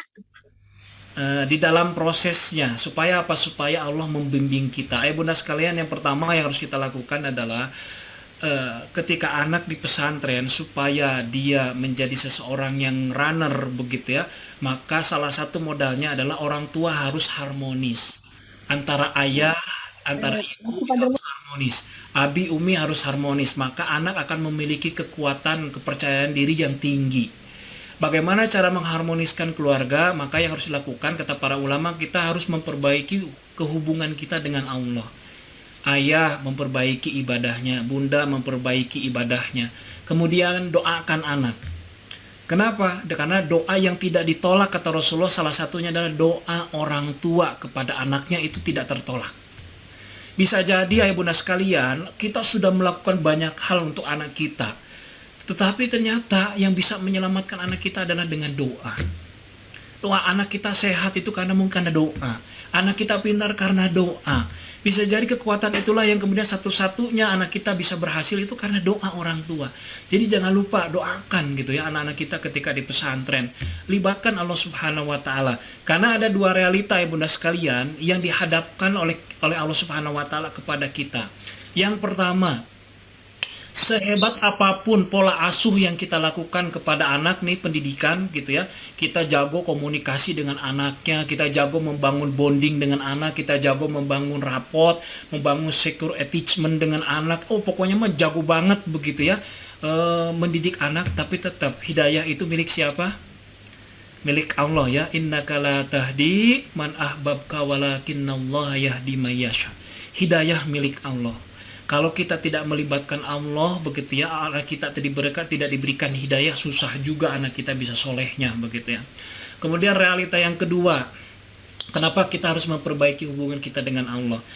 Ayah bunda sekalian, kita membangun hubungan dengan anak supaya harmonis, kita berikan hadiah, reward, pujian, terus keinginannya dipenuhi, tetap ikatan hati itu milik siapa? Milik Allah. Bahkan kata Allah Subhanahu wa Ta'ala, "Lau anfaqta ma fil ardi jami'a." Walaupun kita berikan seluruh harta yang ada di dunia ini kepada anak kita, tetap ikatan itu milik Allah Subhanahu wa Ta'ala. Artinya kita jangan terlalu menyandarkan kepada ikhtiar. Kita sandarkan yang utama segala sesuatunya kepada Allah.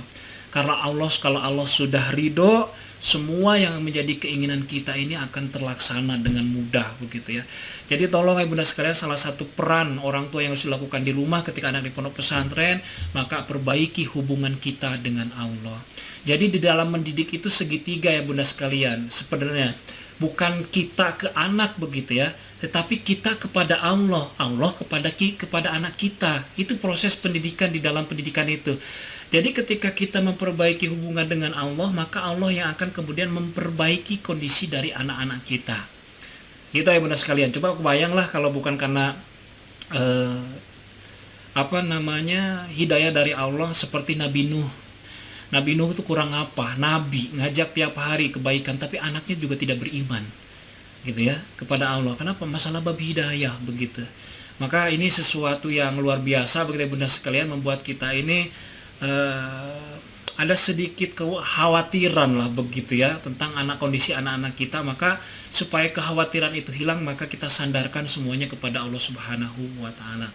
Baik ayah bunda sekalian, itu saja yang bisa disampaikan begitu pada kesempatan kali ini. Jadi pada intinya ketika kita sudah memasukkan anak ke pesantren, satu, kita harus percaya sepenuhnya dengan aturan main yang sudah dibuat oleh pesantren. Jangan ragu begitu ya. Apapun yang dilakukan pesantren harus disupport, harus saling support. Jangan kemudian kita membuat sesuatu yang membuat orang-orang pesantren malah tambah bingung begitu ya. Merusak ritme pekerjaan begitu. 100% aja percayakan begitu, karena pesantren pun punya tanggung jawab secara moral, bukan hanya secara kelembagaan tetapi sampai kepada Allah Subhanahu wa taala. Kemudian selanjutnya tadi beberapa kekuatan yang harus kita bangun kepada anak-anak kita, peran begitu ya. Peran yang harus kita bangun adalah peran tujuan. Goal setting itu penting ke anak kita. Mereka harus diberikan obsesi yang besar kenapa masuk pondok pesantren. Yang kedua, mereka harus kuat mentalnya dengan apa? Selalu bersandar kepada Allah Subhanahu wa taala. Kemudian mereka harus memiliki kecakapan hidup. Kemudian kita harus raja tega, biarkan mereka belajar begitu ya dari permasalahan kehidupan yang dihadapi oleh mereka. Dan yang paling penting terakhir adalah kita membangun keharmonisan hubungan dengan Allah Subhanahu wa taala, maka Allah yang akan mengharmoniskan hubungan kita di keluarga, baik dengan pasangan ataupun dengan anak kita. Baik, itu saja yang bisa disampaikan. Saya kembalikan kepada moderator. Terima kasih atas perhatiannya. Assalamualaikum warahmatullahi wabarakatuh. Ya, alhamdulillah materi dari Ustadz Hodam sudah disampaikan. Masya Allah sekali ya materinya, luar biasa. Banyak tadi dari wali santri yang sudah bertestimoni. Masya Allah materinya sangat luar biasa, memotivasi gitu ya. Nah, berikutnya kita akan buka sesi diskusi atau tanya jawab langsung dengan Ustadz Hodam. Nah, untuk sesi tanya jawabnya ayah bunda dipersilahkan untuk raise hand terlebih dahulu, baru nanti akan saya tunjuk, kemudian bisa meng-unmute mic-nya, baru menyampaikan pertanyaannya gitu. Ya, ini sudah ada 3 yang raise hand. Saya persilahkan pertama untuk Ibu Dewi Hajar, silahkan dibuka mikrofonnya dan menyampaikan pertanyaannya.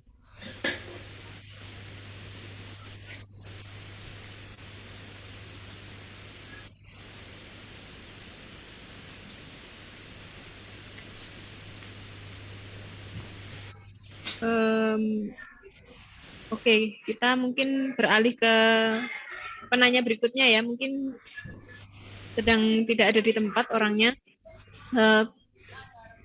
Ini Wali Khalisa Humaira, dipersilahkan untuk menyampaikan pertanyaan. Baik, Assalamualaikum warahmatullahi wabarakatuh. Waalaikumsalam warahmatullahi wabarakatuh. Sehat semua ya. Alhamdulillah, ilmu ini sangat bermanfaat untuk motivasi kami.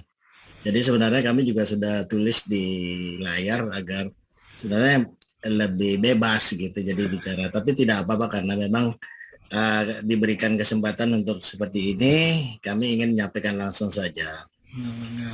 Intinya adalah yang pertama, kami ingin juga ini pengetahuan atau metode yang seperti ini diberikan juga kepada ustazah dan ustadznya, terutama masalah parenting. Agar kenapa? Kami juga kepingin, karena kami kan jauh, tidak ikut terlibat langsung dalam pendidikan, hanya kami menitipkan secara penuh sebenarnya. Bagaimana tarik ulurnya agar pengetahuan tentang parenting juga dikuasai oleh para ustazah dan para ustadz lah. Itu saja. Dan yang kedua adalah bagaimana cara kita mengarahkan anak-anak kami yang ketika sudah lulus di pondok. Apakah nanti mereka harus menguasai lagi ilmu tentang seperti ke dunia atau ke agama terus, atau dia harus mencari ilmu lain lagi. Nah, alhamdulillah kami kebetulan punya anak 2, keduanya juga pondok di Aroma Putra, 1 yang tahfidz, alhamdulillah sudah selesai dan sekarang di Muhammadiyah, dan yang kedua yang terakhir ini di pondok sekarang di Aroma Tahfidz. Nah, hanya di Aroma Putri, dan memang ketika kita akan memberikan motivasi ke anak-anak nih ke depannya mau ngapain sih kalian gitu, itu yang kita masih kadang mengambang. Itu saja Ustadz, dan terus saja assalamualaikum maupun. Waalaikumsalam warahmatullahi wabarakatuh. Ini langsung dijawab saja atau gimana, Ustazah? Takut lupa. Ditampung satu pertanyaan lagi nggih Ustaz. Ini ada Ibu Baik. Nurul Hidayati juga tadi raise hand sejak awal. Nggih, satu pertanyaan lagi nggih Ustaz. Monggo silakan Ibu. Nggih, baik, alhamdulillah ilmunya luar biasa Ustadz. Apa yang disampaikan Ustadz tadi memang seperti itu ya, memang idealnya kita sebagai orang tua. Cuman apa yang disampaikan Bapak tadi itu sama juga unek-unek kami gitu ya. Hal semacam ini memang harus ditekankan juga untuk para pengasuh atau ustadzah yang di pesantren. Jadi memiliki standar untuk mungkin secara ilmu mungkin dapat, tapi juga secara psikologis atau secara parentingnya juga benar-benar mumpuni untuk mengasuh putri kami gitu Ustadz. Kendala yang kedua yaitu kita di era sekarang ini kan gini, anak-anak pada saat libur pondok, nah itu kan pasti kembali ke rumah. Nah itu kita tidak bisa menghindarkan dengan kehidupan yang ada di luar ya Ustadz ya. Nah benar, kita harus raja tega memang, tetapi kadang-kadang itu sangat sulit sekali. Nah kalau sudah lama libur, kemudian dia sudah kemana-mana, dalam artian itu dengan kehidupan yang ada di luar gitu, seperti misalnya ya dia sudah menggunakan handphone dan lain sebagainya. Nah itu ternyata bisa mengurangi lagi untuk kembali ke pondok gitu. Jadi mesti ada aduh enak ya di luar, jadi mesti selalu seperti itu kembali lagi aduh enak ya di luar. Kadang-kadang kita merasa ini anak saya sekarang sudah SMA, sudah melalui tahapan SMP di pondok pesantren, tapi kenapa ya kok masih seperti itu gitu. Kadang-kadang ada keresahan yang seperti itu Ustadz, kok kayaknya nggak merasuk gitu ya, apa sih. Kadang saya tuh berkali-kali saya ngomong menyampaikan ke putri kami bahwa tujuan kami memasukkan ke pondok seperti yang Ustadz sampaikan tadi, kita selalu kita ini kan seperti apa di pesantren itu yang nanti ilmu itu luar biasa, akan kamu manfaatnya itu luar biasa, selalu itu Ustadz. Tapi setelah keluar ya mau balik lagi gitu ya, sulit lagi, kita harus ngomong lagi. Jadi seperti itu Ustadz. Terima kasih Ustadz, bagaimana caranya gitu. Oke, terima kasih Ustadz. Masya Allah, luar biasa ya. Baik, ini langsung dijawab Ustazah Naning. Iya Ustadz, monggo silahkan dijawab dulu. Untuk pertanyaan yang pertama tadi sama ya, terkait standarisasi kompetensi untuk para pengasuh atau para pembina, para guru. Alhamdulillah dari Ar-Rahmah Putri Malang itu sudah ikut begitu ya sekolah pengasuhan di Madrasah Ibrahim. Jadi mohon doanya juga sedang beradaptasi kali ya, banyak tadi istilahnya perbaikan, melakukan continuous improvement gitu ya. Para ustadz dan ustazahnya juga sama sedang belajar, jadi diberikan kesempatan untuk belajar, insya Allah gitu ya. Ada standarisasi, jadi di pesantren itu kami belajar 3 hal yang harus dipelajari oleh para guru, para pendidik. Ada 3 kompetensi yang diajarkan sebagaimana yang Allah ajarkan kepada kita. Kunu robbaniyin bima kuntum tu'alimunal kitab wa bima kuntum tadrusun. Ada 3. Kunu robbaniyin adalah konsep kepribadian gitu ya, kompetensi kepribadian. Jadi autentikasi identitas sebagai seorang guru begitu ya, nanti ada standarnya. Kemudian yang kedua adalah bima kuntum tu'alimunal kitab, ini masalah kompetensi teknis. Nanti para guru juga diberikan kompetensi bagaimana standar penanganan santri, komunikasi, bagaimana cara mengenal jenis-jenis kepribadian santri begitu ya. Ada segala macam itu dipelajari, belajar sama para guru juga. Ada yang satu lagi adalah bima kuntum tadrusun, itu kompetensi development, pengembangan diri begitu ya. Nanti ada standar-standar yang harus dimiliki oleh para guru. Sama, jadi kita berikan ruang untuk para guru kesempatan untuk belajar, dan alhamdulillah di Ar-Rahmah Putri Malang sudah belajar juga bersama kami begitu ya, kurang lebih 1 semester begitu ya, dimulai dari para pimpinan-pimpinannya yang belajar, nanti kan akan ditularkan ke bawah, ke tim yang di bawah begitu ya. Kita doakanlah 1 tahun 2 tahun ke depan bisa lebih baik lagi begitu ya dalam masalah pengasuhan santri. Kemudian selanjutnya untuk pertanyaan yang kompetensi anak. Apakah anak setelah selesai dari pondok itu harus belajar ilmu yang lain. Nah ini bunda sekalian yang harus kita pahami, anak usia SMP yang harus dikembangkan oleh kita adalah kapasitas gender. SMP, SMA itu lebih kepada peran gender, peran sosial. Maka di anak SMA sudah mulai berorganisasi, harus sudah mulai belajar dakwah. Anak SMP itu karena yang dikembangkan harus kompetensi gendernya, anak laki-laki harus melakukan pekerjaan laki-laki, perempuan harus mengerjakan pekerjaan perempuan, belajar yang basic-basicnya sejak SMP. Maka yang dibutuhkan anak SMP itu adalah seorang mentor. Maka kita harus melihat apa yang menjadi potensi anak kita. Kalau agama kan basic gitu ya, yang harus kita pelajari sebagai individu muslim. Nah, makanya ada dua nanti visi yang Allah berikan kepada kita. Misi sebagai hamba Allah, kita wa ma khalaqtul jinna wal insa illa liya'budun, itu kan harus belajar ilmu agama. Tapi ketika ini ja'ilun fil ardi khalifah, setiap orang itu bekerja berdasarkan kemampuan potensinya masing-masing. Gitu lah. Jadi seorang pemimpin leader itu kan setiap orang punya potensi masing-masing. Makanya kullu ya'malu ala syakilati. Setiap orang harus berbuat sesuai dengan kemampuannya. Maka kita lihat sejak SMP, anak kita itu potensinya jadi apa? Tolong carikan mentor yang expert di bidang itu harus kita lakukan. Kalau di pesantren kan melalui eskul ya, life skill. Maka kita di luar ketika di rumah itu anak kita harus punya mentor. Misalnya anak kita potensinya jago nulis nih, maka bunda ayah bunda carikan penulis yang expert untuk mendampingi anak ayah bunda sekalian, supaya memang anak kita ini benar-benar berkembang sesuai dengan potensinya. Anak kita sejak SMP sudah kelihatan, dia jagonya di leadership, dia pemimpin. Maka carikan tokoh-tokoh yang sudah jadi menjadi seorang leader, pemimpin, untuk menjadi mentor bagi anak-anak kita. Anak kita mah, jadi dilihat dulu potensi anak kita jago apa, dicarikan mentor yang expert di bidang itu, supaya berkembang semakin tajam anak kita itu mau berkontribusi di bidang apa sebagai khalifah fil ardnya itu. Nah itu harus dilakukan. SMA itu sudah mulai dilatih perannya. Dia jago novel, bikin nulis novel, maka dia ada peran sosial, membuat tulisan-tulisan begitu yang berkaitan tentang kebenaran-kebenaran begitu. Contoh kayak Terelie dan yang lainnya begitu. Itu harus sudah mulai dilakukan. Jadi anak kita ini menjadi anak-anak yang soleh dan berdaya secara kemampuan. Itu harus kita lakukan. Mau nggak mau, maka harus ada mentor begitu. Setelah selesai mondok ya harus. Kemudian bagaimana anak-anak belajar peran sosialnya setelah mondok? Nah ini tugasnya ayah. Tugasnya gimana? Anak dilibatkan dengan aktivitas kemasyarakatan ayahnya. Gitu loh. Jangan sampai anak kita pengen anak kita ini aktif di masyarakat, ayahnya di rumah mulu gitu ya, aktif-aktif. Ya nggak bisa. Lihat para sahabat. Para sahabat berperang, anaknya dilibatkan berperang. Itu. Anak bapaknya berbisnis, anaknya dilibatkan dalam bisnisnya. Jadi itu cara mempercepat anak dewasa adalah anak dilibatkan dengan aktivitas orang tuanya. Itu akan cepat anak itu dewasa.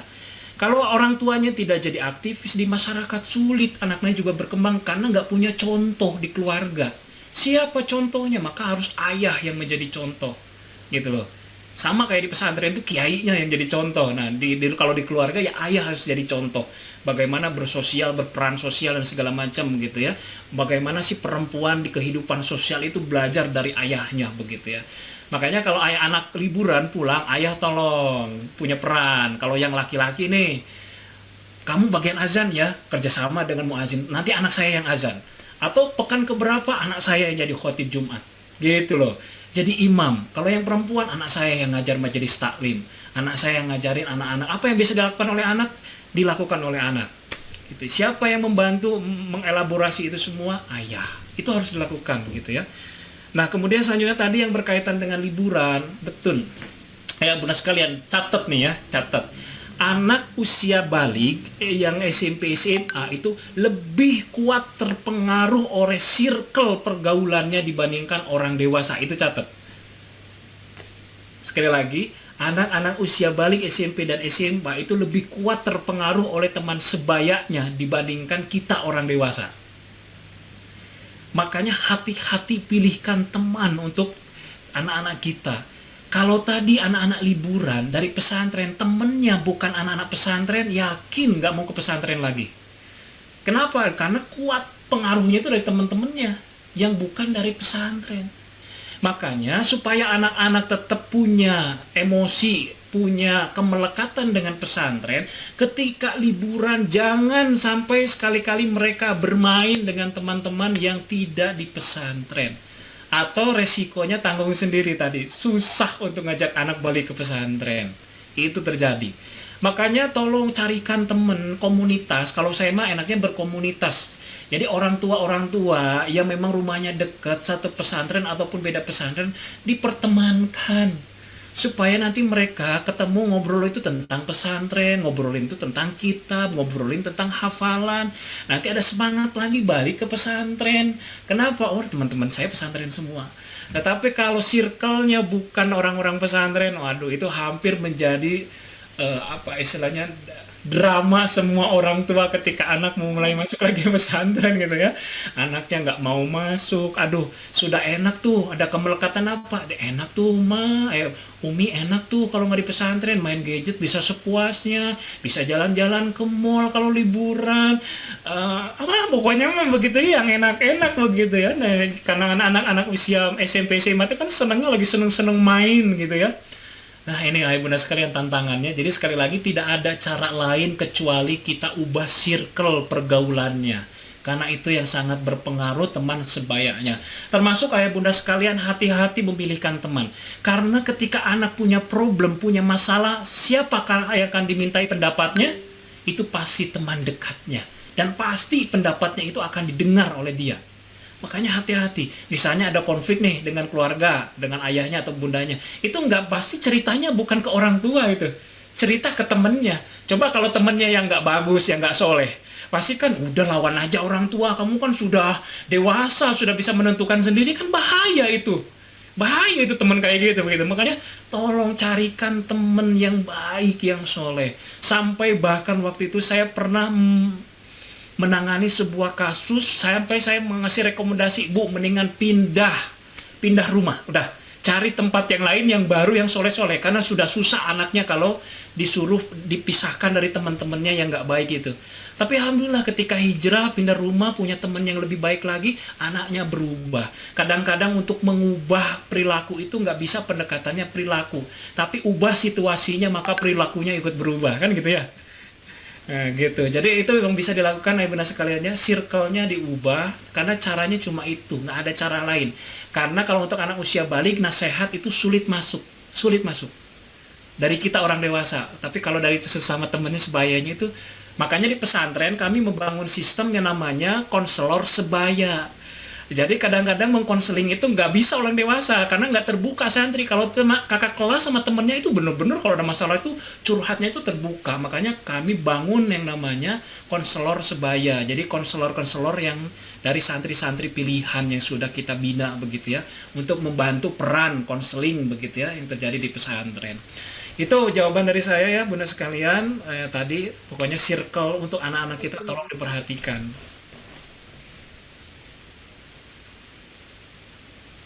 Ya, alhamdulillah sudah dijawab ya sama Ustadz Hodam. Mungkin dari penanya ada feedback Ibu Nurul Hidayati.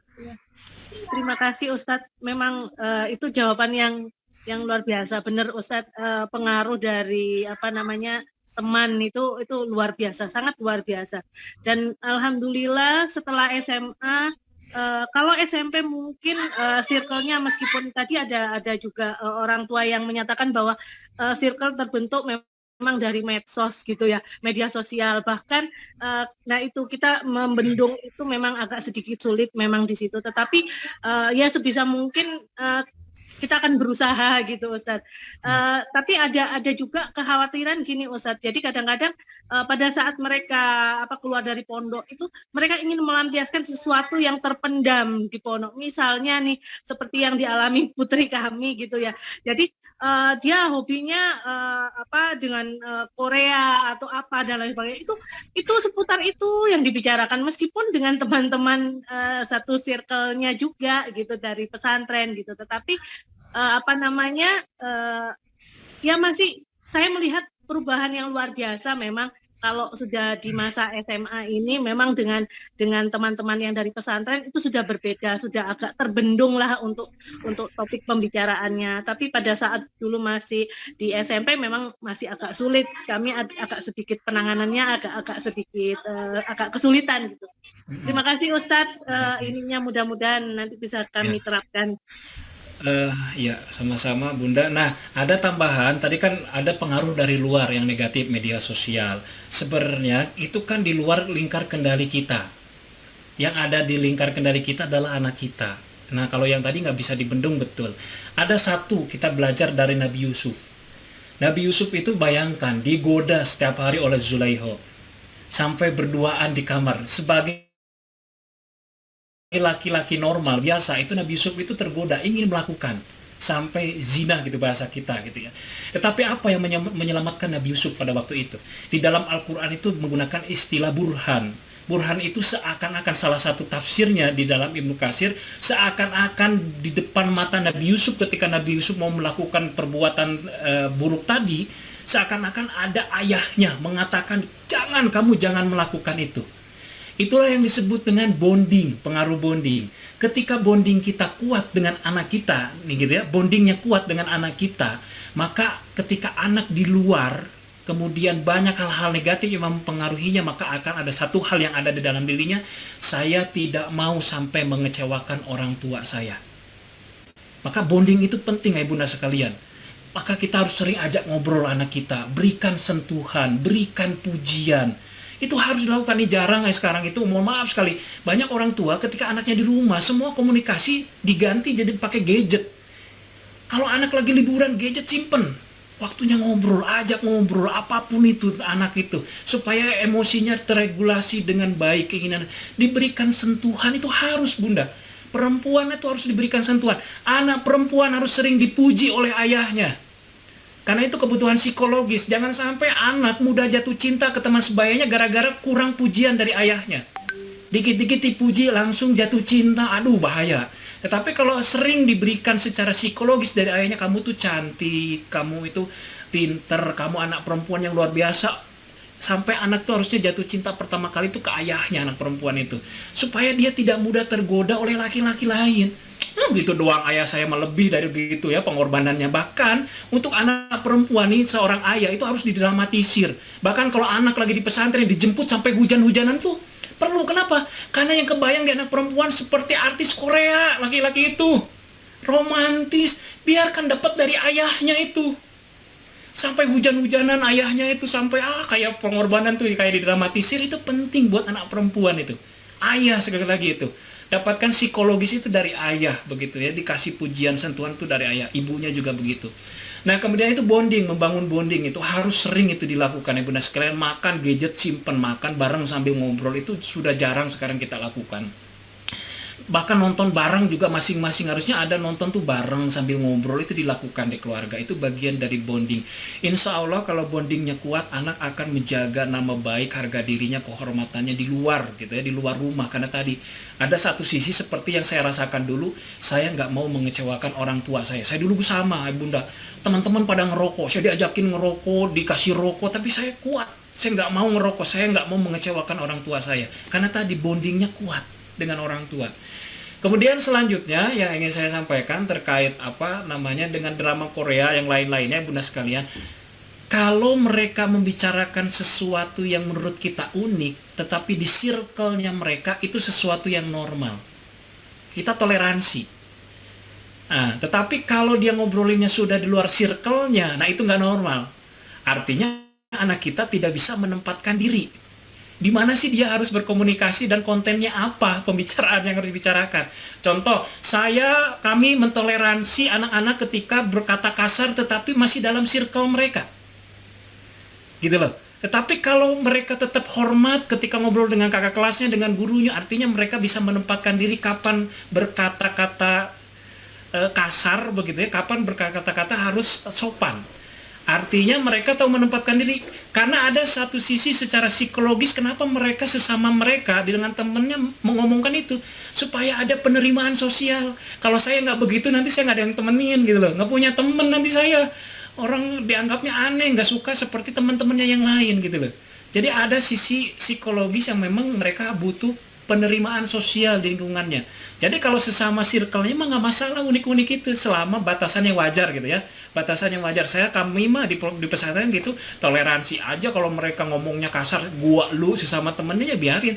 Tetapi ketika saya ngelihat oh dia dengan kakak kelasnya mah kok sopan, masih saya, masih aku, oh berarti memang dia bisa menempatkan diri nggak ada masalah begitu.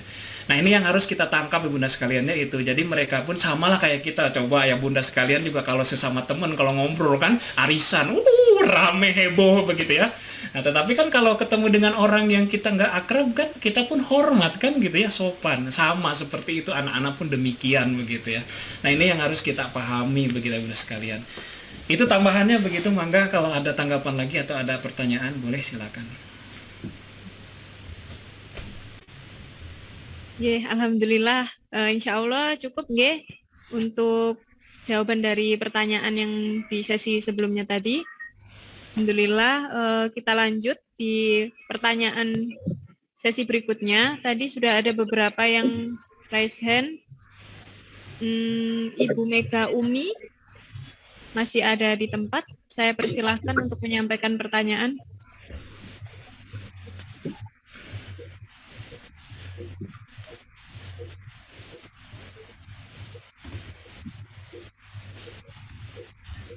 Sepertinya sedang gangguan mungkin ya.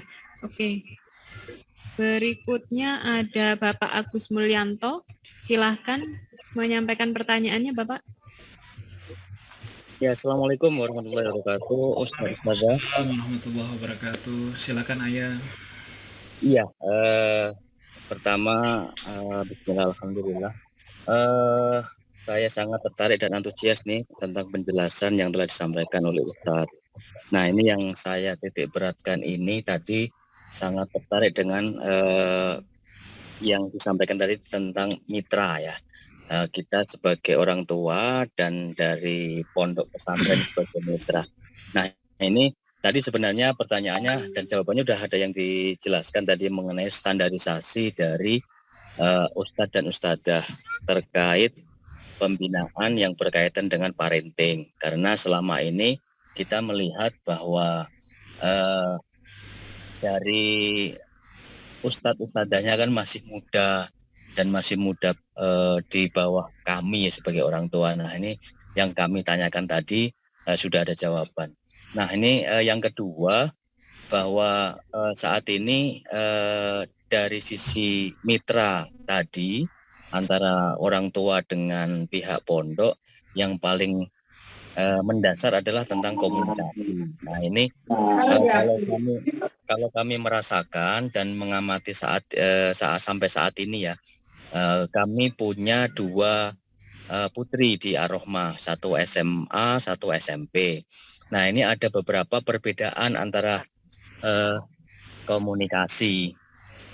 Jadi apakah tentang standarisasi komunikasi ini juga ada standarisasi tertentu atau bagaimana? Karena terhadap kedua putri saya itu standarisasi komunikasi antara kami dengan Ustadzah itu berbeda.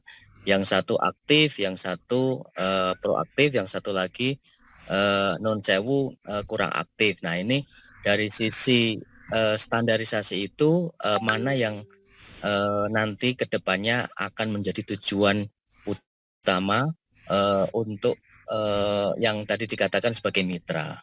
Nah, ini pertanyaan kami seperti itu. Terima kasih. Assalamualaikum warahmatullahi wabarakatuh. Waalaikumsalam warahmatullahi wabarakatuh.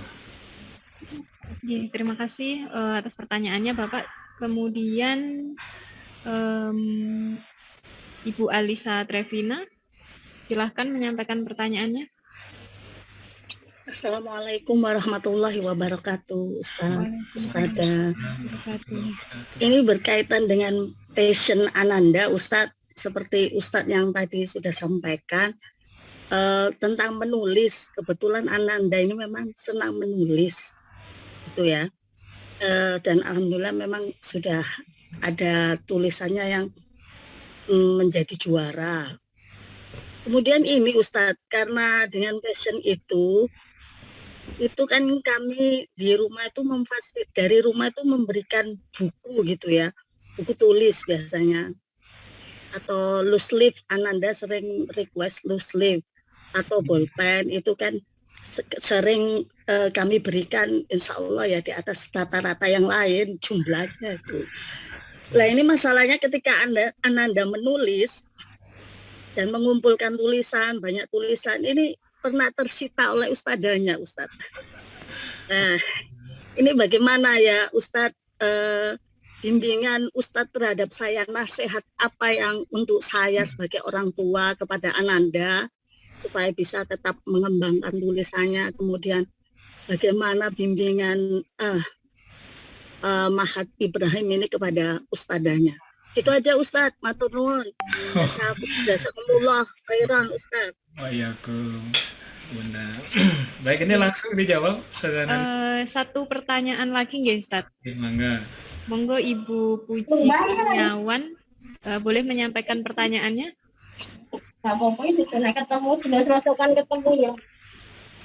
Assalamualaikum Ustadz, Ustazah. Waalaikumsalam warahmatullahi wabarakatuh. Saya sangat termotivasi sekali tentang webinar pagi ini.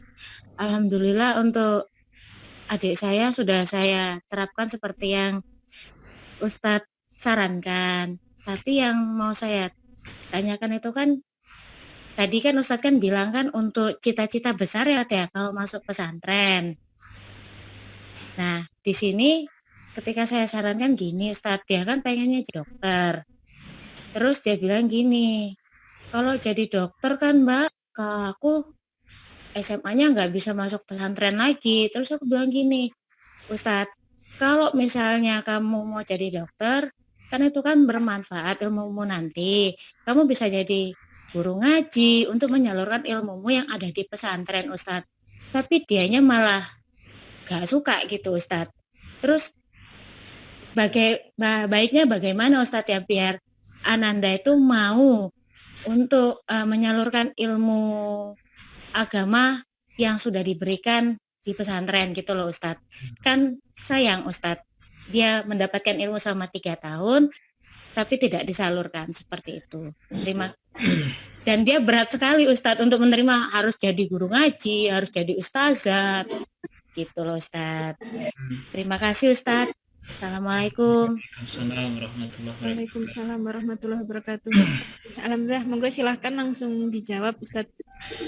Pertanyaan pertama terkait komunikasi. Ini sebenarnya yang bisa menjawab pihak Rohma Putri gitu ya, langsung seperti apa saya kurang tahu, tetapi kalau boleh memberikan pandangan, pertama kan komunikasi tentu dari lembaga sudah ada kanalnya begitu ya. Apakah lewat komite atau langsung misalnya lewat humas atau langsung misalnya ke mudir atau langsung ke murabbiah begitu ya. Nah, yang kemudian yang tadi dijadikan kendala hari ini adalah tidak terstandarisasi cara berkomunikasi dari para ustazahnya begitu ya. Ada yang aktif, ada yang nggak aktif, gitu ya, ada yang kurang aktif gitu ya, macam-macam. Nah, mungkin ini tantangan bagi tim di Aroma Putri Malang gitu, membuat kembali standar begitu ya, mekanisme bentuk komunikasi dengan para wali santri itu seperti apa. Kalau di tempat kami diberikan standarisasi, pertama bentuk komunikasinya seperti apa, dan kemudian laporannya tuh ada skala ada jangka waktunya begitu. Kalau sebulan sekali dilaporkan itu kontennya seperti apa yang disampaikan begitu ya ke pihak orang tua. Nanti sudah ada formatnya. Kenapa harus ada format dan segala macam tadi? Untuk membantu, misalnya kan nggak semua kepribadiannya itu korelis gitu ya, yang lainnya macam-macam. Ada yang ustazahnya juga ada yang introvert dan pendiam yang jarang ngomong. Nah, makanya itu untuk membantu tipe-tipe ustazah yang pendiam gitu ya, tertutup, maka pakai form yang terstandarisasi supaya tetap pesannya itu, informasinya tetap utuh tersampaikan kepada orang tua begitu ya, yang harus diketahui oleh orang tua. Maka ada standar komunikasi itu harus dibuat gitu ya, masukan dari saya seperti itu ke depannya. supaya tadi walaupun jenis kepribadian para ustadz dan ustazahnya beda-beda, tetapi informasi yang harus disampaikan ke orang tua tersampaikan dengan baik dengan pakai standar yang tadi. Kalau sekarang kan banyak ya, bahkan pakai kanal website juga sudah ada yang dikembangkan. Jadi ketika orang tua mau tahu informasi perkembangan anaknya, tinggal masukkan NIS, nama anaknya, pasportnya, nanti keluar semua datanya. Ada yang sekarang saya ngelihat di pesantren yang sudah begitu, ada begitu ya. Memang tapi biayanya membangun sistem seperti itu cukup biayanya tinggi. Jadi setiap orang tua itu tahu anaknya sarapan jam berapa, sarapan apa, begitu, bangun jam berapa, setoran hafalan hari itu berapa, itu sudah ada terekam data itu setiap saat begitu ya. Itu ada. Nah, cuma memang untuk membangun ke sana cukup biayanya cukup tinggi juga begitu ya, karena memang tidak mudah membangun server seperti itu. Kemudian selanjutnya yang tadi Ananda yang bakatnya menulis, ya, sempat tersita mungkin lagi hilaf kali ustazahnya, atau mungkin menulisnya lagi dalam kondisi apa gitu, saya nggak tahu begitu ya kejadiannya. Tetapi ya kita harus tekankan kepada Ananda bahwa setiap apa yang kita lakukan dalam kehidupan selalu ada resiko, terkadang resiko yang tidak nyaman, itu nggak ada masalah begitu. Tetapi kita tetap fokus pada solusi begitu ya. Solusinya apa? Gimana si bakat passion menulisnya itu tetap tersalurkan. Kalau saya lebih sarankan anak ini kemudian minta tolong mungkin ke bagian BK untuk aktif di jurnalistik begitu ya, mengisi mading, bikin tulisan, pokoknya yang berbau dengan tulisan. Anak-anak Ananda ikut lomba tentang tulisan, ikut eskul tentang tulisan, ikut begitu ya. Jadi semua yang berkaitan tentang kepenulisan ikut. Nah nanti ketika liburan diasah lagi sama Bunda sekeluarga adalah jalan-jalan lah, misalnya ketemu tokoh penulis buku siapa yang terkenal, silaturahim gitu ya, supaya si anak ini tahu nih kalau penulis itu harus seperti ini, dapat nasihat dari penulis langsung. Itu penting mengembangkan dari sisi passion seperti itu. Nanti harus banyak komunikasi Ustazah ya, Bunda ya, komunikasi dengan pihak pesantren supaya mengembangkan bakatnya seperti apa. Kemudian selanjutnya terkait tadi yang ingin jadi dokter gitu ya, tapi belajar agama, kata siapa dulu, para dokter itu belajar agama dari awalnya begitu ya. Jadi ya Bunda sekalian, ketika anak-anak belajar tentang agama itu tidak serta-merta untuk ceramah, enggak gitu ya.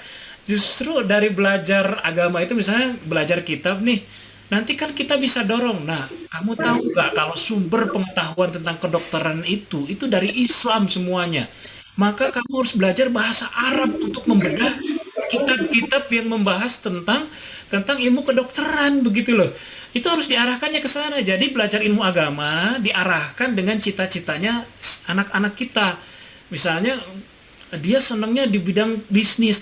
Loh, ilmu-ilmu tentang bisnis itu banyak loh di kitab-kitab berbahasa Arab, kamu bisa membedahnya. Anak yang senang dengan dunia militer, itu tahu nggak yang ada panglima perang yang nggak pernah kalah-kalah siapa? Khalid bin Walid. Orang-orang Eropa aja belajar strategi perangnya lewat kitab-kitab Khalid bin Walid. Nah, kamu belajar agama tuh salah satunya gitu ya, belajar bahasa Arab, belajar kitab itu untuk ke arah sana. Jadi nggak semuanya kemudian kita arahkan harus jadi penceramah, enggak gitu Bunda sekalian ya. Ada memang mereka harus berkembang, tadi saya dua yang harus kita tekankan ke anak kita. Ada dia misi hidup sebagai hamba Allah, individu. Tadi wa ma khalaqtul jinna wal insa illa liya'budun, untuk menjadi hamba Allah itu kan perlu ilmu agama untuk beribadah itu. Kita harus tahu bagaimana toharo, kita harus tahu bagaimana bab ibadah ritual, sholat, segala macam begitu ya. Kan harus belajar ilmu agama, karena itu misi yang pertama. Yang kedua, kan saya bilang tadi, misi yang kedua yang diinginkan Allah, ini ja'ilun fil ardi khalifah, kita menjadi khalifah. Nah, untuk menjadi khalifah ini kan setiap orang macam-macam, beda-beda sesuai dengan kemampuan, passionnya masing-masing. Tetapi setiap passion dari setiap anak kita harus kita arahkan untuk perjuangan Islam. Kamu mau jadi dokter nggak apa-apa, silakan jadi dokter. Tapi niatnya tadi, jadi dokter harus menjadi amalan unggulan di hadapan Allah, membantu sesama dan yang lain-lainnya. Jadi apapun begitu. Jadi diarahkan ilmu agama itu untuk memperdalam keilmuan yang dia inginkan. Sekarang banyak loh mau kedokteran yang dari pesantren. Saya bahkan Gontor sudah buka, Gontor juga ya kan, universitas untuk kedokterannya. Bisa masuk di sana berbahasa Arab juga tuh kan gitu. Bisa lah sekarang diakalin, bahkan sekarang mah kedokteran juga karena hafal Quran dapat beasiswa ke kedokteran itu banyak begitu. Sekarang itu sudah peluangnya dibuka banyak Kak Ibunda sekalian. Jadi sekarang tuh sudah dipermudah lah oleh Allah Subhanahu wa taala ketika belajar ilmu agama. Allah permudah segalanya. Yang paling penting disampaikan ke anak itu ada salah satu hadis saya lupa begitu ya, ketika anak kita disibukkan begitu ya dengan urusan-urusan akhirat gitu ya, urusan dunia akan membawa ke akhiratnya, maka tentang cita-cita, tentang kebutuhannya akan Allah penuhi. Itu janjinya Allah. Kalau saya mah bahasa gini ya Bunda sekalian, kan kalau trailer film itu kalau sudah ada ya tayang iklannya pasti kan sudah diproduksi ya. Nah, sekarang akhir zaman itu sudah diproduksi itu oleh Allah Subhanahu wa taala, kan tokoh protagonisnya sudah jelas siapa, antagonisnya siapa, pahlawannya siapa, udah jelas kan? Nah, yang belum jelas itu posisi anak kita itu ada di mana nanti gitu kan? Apakah menjadi prajuritnya Imam Mahdi atau gimana gitu ya. Nah, yang paling penting itu udah pasti tentang akhir zaman. Hari ini adalah Allah sedang mengcasting siapakah tokoh-tokoh yang Allah akan pilih. Nah, kita pantaskanlah anak kita gitu ya. Mudah-mudahan Allah memilih anak kita untuk menjadi tokoh-tokoh yang menyelesaikan episode kehidupan di dunia ini begitu. Nah, dan itu akan terjadi pasti begitu ya kehidupan itu. Jadi hari ini ilmu agama itu penting untuk bisa menyelesaikan kehidupan akhir di dunia ini begitu, karena harus dengan ilmu agama. Dan yang kedua, memang semua harus punya potensi masing-masing di bidang masing-masing supaya tadi hidup kita, anak-anak kita bukan hanya untuk kehidupan dirinya sendiri, tapi ada misi yang Allah titipkan kepada kita, kepada anak kita tadi untuk menegakkan kalimat Allah di muka bumi. Itu jangan lupa, posisi kita apapun ada tugas itu dari Allah Subhanahu wa taala. Baik, itu mungkin jawaban dari saya Bunda sekalian ya. Mudah-mudahan tidak puas supaya bisa mencari lagi begitu ya, jawaban yang lebih komprehensif, yang lebih lengkap dari yang lain begitu. Baik, saya kembalikan ke Ustazah Naning, mangga. Ya baik, sudah terjawab nggih pertanyaannya dari beberapa tadi. Dan ini juga sekaligus menjawab nggih, menambahkan sedikit kalau apakah anak-anak yang kuliah sekolah di pesantren itu tidak bisa mengambil jurusan kedokteran atau sulit gitu ya mengambil jurusan kedokteran gitu. Nah, ini kebetulan sekali gitu. Santri Ar-Rahmah yang baru lulus kemarin tahun ini itu ada yang keterima jalur SNMPTN di Unair jurusan kedokteran juga begitu. Nah, dan alhamdulillahnya juga anak-anak ini tahfidznya juga jalan begitu ya. Maksudnya secara ilmu diniahnya juga nggak kalah begitu. Jadi sebenarnya tidak menutup kemungkinan juga ya buat ibu yang bertanya tadi mungkin bisa menambah referensi begitu. Baik. Untuk sesi tanya jawab insya Allah kami cukupkan dulu nggih, karena waktunya sudah habis ini.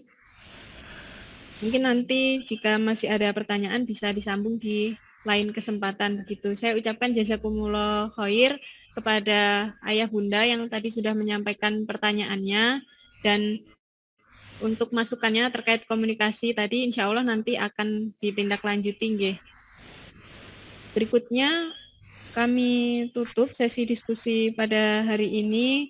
Saya selaku moderator mohon maaf mewakili panitia juga begitu ya apabila ada kekurangan ataupun kesalahan di dalam sesi pemaparan materi hingga sesi diskusi ini tadi, dan mohon maaf sekali karena tidak bisa mengcover semua pertanyaan atau seluruh penanya yang ingin bertanya. Semoga ada kesempatan lagi untuk sesi diskusi seperti ini antara wali santri dan juga pihak pesantren begitu ya. Saya undur diri, saya ucapkan jazakumullah khair kepada Ustadz Hodam karena telah memberikan materi yang sangat luar biasa gitu ya. Mungkin nanti saya minta sedikit closing statement-nya nggih Ustadz di akhir sebelum saya kembalikan ke MC. Boleh nggih? Ya, boleh. Oh, baik. Baik, ayah bunda sekalian, yang paling penting ketika anak memasukkan anak ke pondok pesantren, kita akadnya itu jangan akad ke pesantren. Pasti kita akan banyak kekecewaan. Tetapi akadnya hari ini pesantren itu sarana begitu ya. Akad kita sedang menitipkan bahwa pendidikan itu supaya anak kita lebih dekat dengan Allah Subhanahu wa taala. Karena percuma anak punya ilmu apapun tapi tidak semakin dekat dengan Allah itu percuma. Nah, karena tugas kita itu adalah anak diberikan ilmu supaya lebih dekat dengan Allah. Oleh karena itu, supaya anak-anak kita lebih dekat dengan Allah, perbanyak dialog tentang iman dengan anak di usia balik ini itu penting. Bab iman harus sudah selesai. Karena kebutuhan di masa depan adalah bukan kebutuhan hanya kompetensi teknis, tetapi kebutuhan spiritual itu tinggi. Anak-anak sekarang itu mudah stres dengan adanya media sosial ini. Makanya kata-kata yang selalu keluar apa? Dikit-dikit healing, dikit-dikit healing, karena mungkin tadi keimanannya agak kurang. Jadi sekali lagi percayakan seluruhnya ke pesantren begitu ya.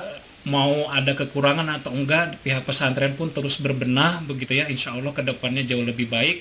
Dan jangan lupa kita doakan anak-anak kita lihat anak kita jangan sebagai individu, tetapi lihat anak kita sebagai sebuah generasi. Dan kita berharap kepada Allah dari anak-anak kita lahirlah pemimpin-pemimpin besar yang bisa menyelamatkan bangsa Indonesia ke depan begitu ya. Itu mungkin dari saya.